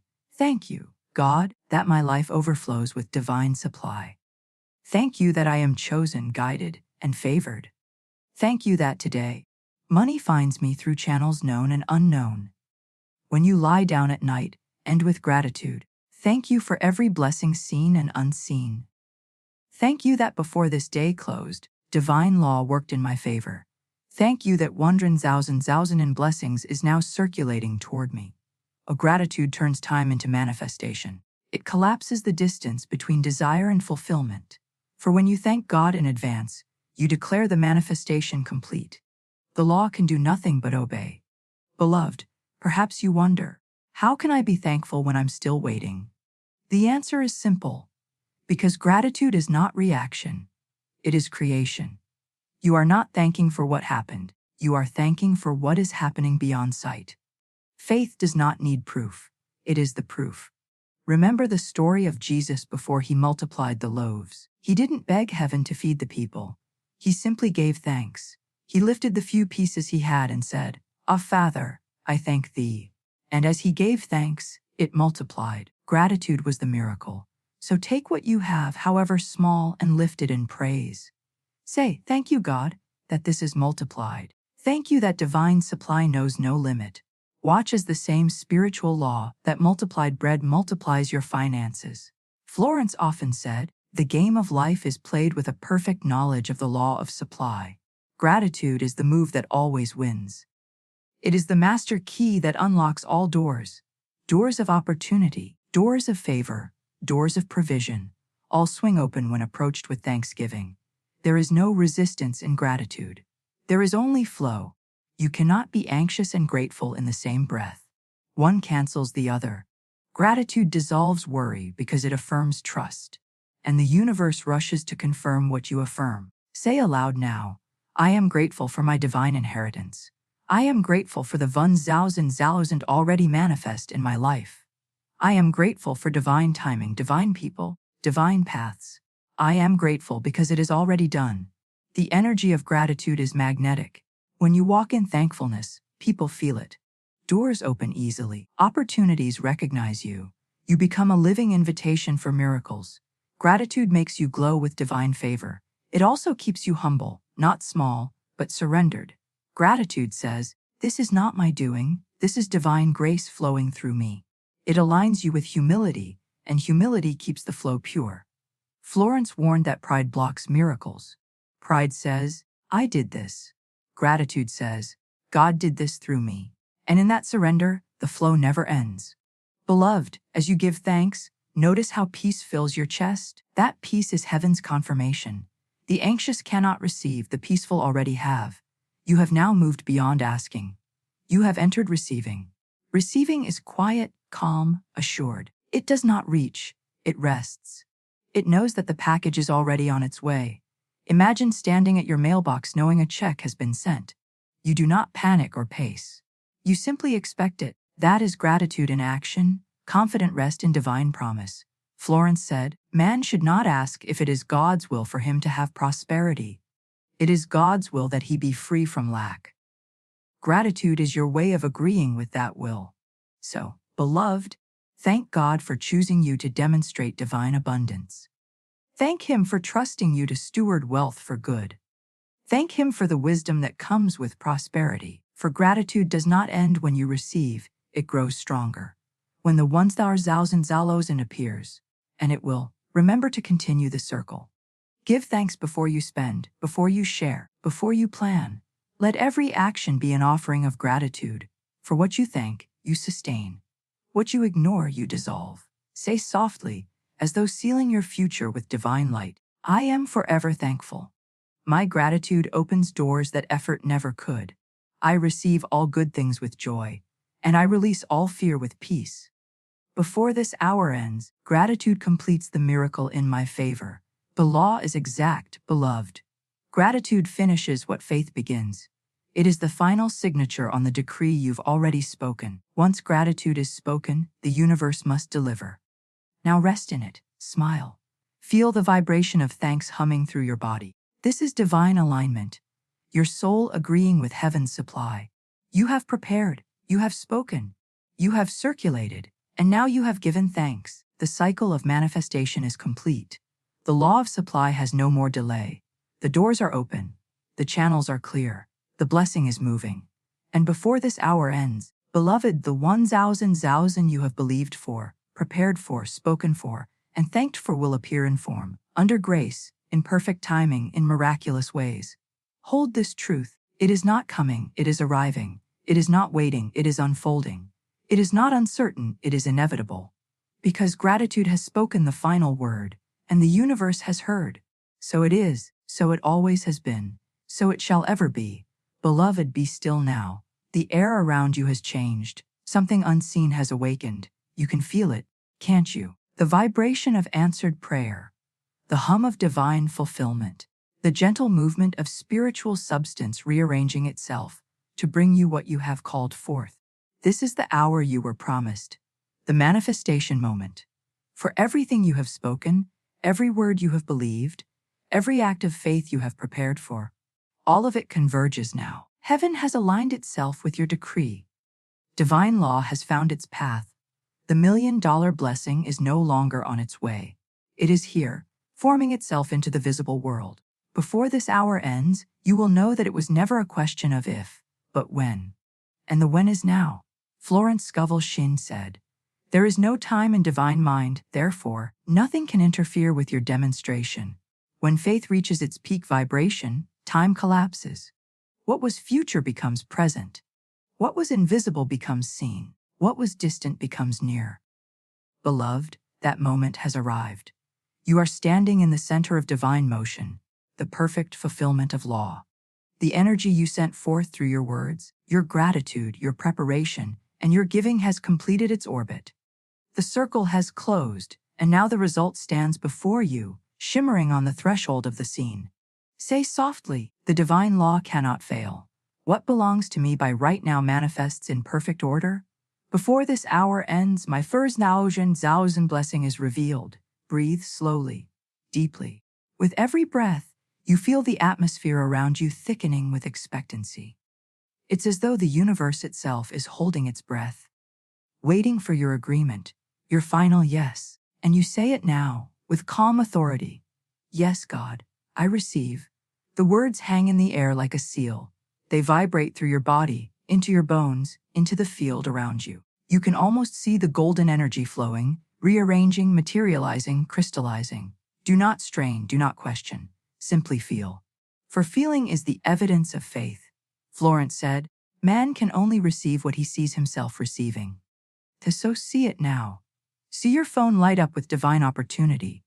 See your account balance overflow with increase. See the doors that were locked swinging open effortlessly. See yourself smiling, tears of joy in your eyes, whispering, "It happened. It's real. God did it." Let that image live in you. Feel the emotions of completion, relief, joy, praise. Those emotions are creative power. The universe does not respond to words alone. It responds to vibration. Gratitude felt deeply creates faster than gratitude spoken casually. Beloved, right now, as you feel it, something shifts. The outer world is adjusting. Energy moves through people, through systems, through channels known and unknown to fulfill divine order. A call may come, an email may arrive, a long-forgotten opportunity may return. The blessing will not come through force. It will come through flow. Divine timing is subtle but certain. Florence said, "Nothing stands between man and his highest ideals but doubt and fear. So release both now. You no longer need them. You are safe in abundance. You are held in divine supply." Say aloud with holy boldness, "Fear has no power over me. Doubt dissolves before my faith. I am aligned with divine certainty, and divine certainty manifests as far as in thousand in my hands. You have become the channel. You are not waiting for the miracle, you are the miracle in motion. You have become one with the vibration of wealth, one with the law of supply, one with the very rhythm of creation. Can you feel the peace? That peace is not the absence of movement. It is the sound of manifestation completed.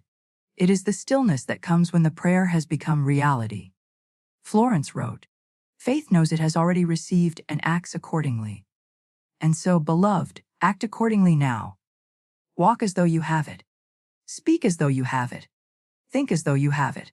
Because you do. Repeat after me, slowly, reverently. It is done. It is finished. It is fulfilled." These are not just words, they are spiritual contracts. The moment you speak them, the law seals your demonstration. See yourself now holding that first thousand zalozen. Maybe it's a transfer, maybe it's an opportunity, maybe it's a stream of blessings from multiple directions. The form does not matter. The essence does. And the essence is abundance, flowing, multiplying, blessing everyone it touches. Whisper with awe, "Thank you, God, for trusting me with this miracle. I am a wise and joyful steward of divine wealth. I use this blessing for good, and good multiplies through me." In this moment, divine law activates generosity. The one who receives with gratitude also becomes a vessel to give. That is the eternal rhythm. Manifestation never ends with you, it flows through you. As you visualize your $1,000,000 blessing, see yourself blessing others. Family, community, strangers' dreams. See yourself funding peace, healing, purpose. This image strengthens your vibration because divine supply always multiplies through purpose. Florence said, "A gift to the Lord is multiplied in miraculous ways." When you use your wealth for good, you keep the energy pure. You keep the door open for more. Now, beloved, place your hand over your heart and declare, "I am ready. I am worthy. I am chosen. My word has become flesh. My miracle has arrived." Let silence follow. In that silence, the divine energy locks into place. Every molecule of your being now vibrates in alignment with prosperity. Every cell radiates abundance. You are not hoping. You are knowing. This is the divine certainty that Florence spoke of. The faith that calls things that are not as though they were. You are walking in that faith now. The air around you is charged with power. The angels are rejoicing. The spiritual realm applauds because one more soul has remembered its dominion. And now, beloved, I want you to speak one of the most sacred decrees Florence ever used. Say it 3 times, each time with deeper conviction. Infinite Spirit, open the way for my immediate supply. Let all that is mine by divine right now reach me in perfect order, under grace. Infinite Spirit, open the way for my immediate supply. Let all that is mine by divine right now reach me in perfect order, under grace. Infinite Spirit, open the way for my immediate supply. Let all that is mine by divine right now reach me in perfect order, under grace. Now release it. The decree has been spoken. The law has received the command. Florence said, "There is a place that you are to fill, and no one else can fill. Something you are to do, which no one else can do." And so, this $1,000,000 miracle is not just about money.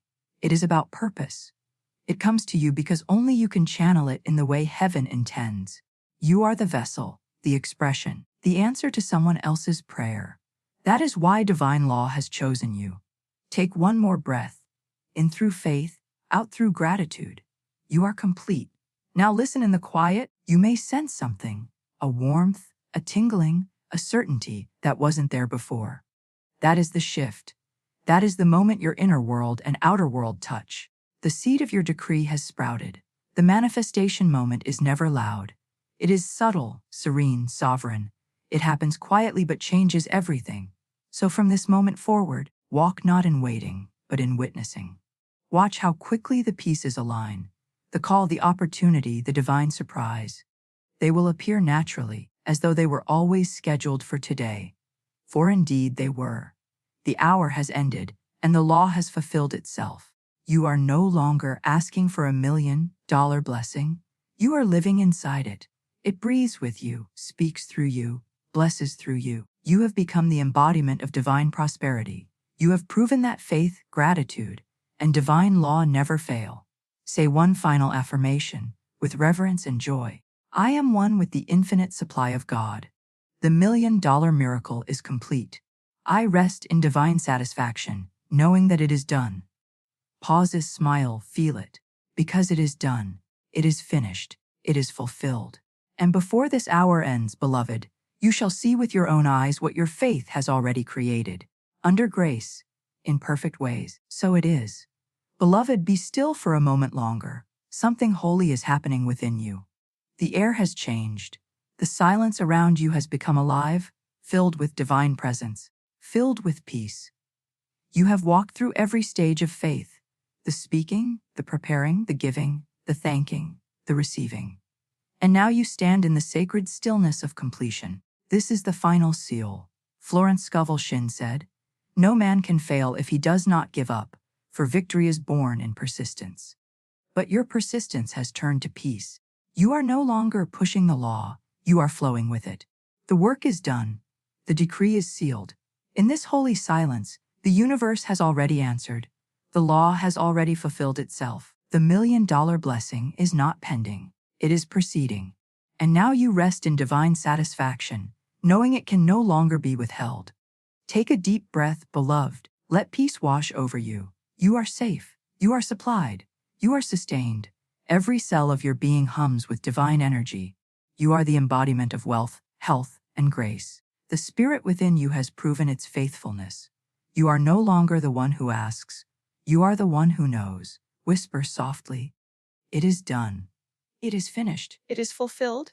You may not yet see the full form of your miracle, but the law does not lie. The unseen has already taken shape. The divine order is unfolding in ways beyond human reasoning. What you call coincidence is coordination. What you call chance is choreography. Your name has been written beside divine supply, and heaven does not erase. The hand of God has moved on your behalf, and no force on earth can undo it. Before this hour ends, beloved, something will shift, within or without, as proof that the divine promise has landed. It may come as peace. It may come as a message. It may come as a door opening you didn't even know existed. Whatever form it takes, recognize it. Bless it. Rejoice in it. You have not begged the universe, you have aligned with it. You have not chased money, you have magnetized it. You have not demanded proof, you have become it. Florence said, "When man can wish without worrying, every desire will be instantly fulfilled." That is who you are now, a soul that wishes without worry, a being that trusts divine timing more than human effort. Say aloud now, with reverence and finality, "I am one with the law of good. I am eternally supplied. I give thanks that my $1,000,000 blessing is now visible. I rest in divine peace, knowing that my word has been fulfilled." And so you leave this sacred hour not as a seeker, but as a manifester. Not as one who waits, but as one who walks in proof. For the divine law cannot fail. It never has, it never will. From this moment forward, every step you take, every thought you think, every word you speak will echo this truth. I am rich in divine supply. The tide of heaven now flows permanently through your life, through your mind, through your home, through your finances, through your destiny. You are blessed beyond measure. You are guided beyond reason. You are chosen beyond doubt. The law of abundance is now sealed upon you, irrevocably, eternally, perfectly. Say it once more, beloved, the final decree: it is done. It is finished. It is fulfilled. Now breathe, smile, and walk in peace, for before this hour ends, your $1,000,000 blessing will find you, under grace in perfect ways, and so it is.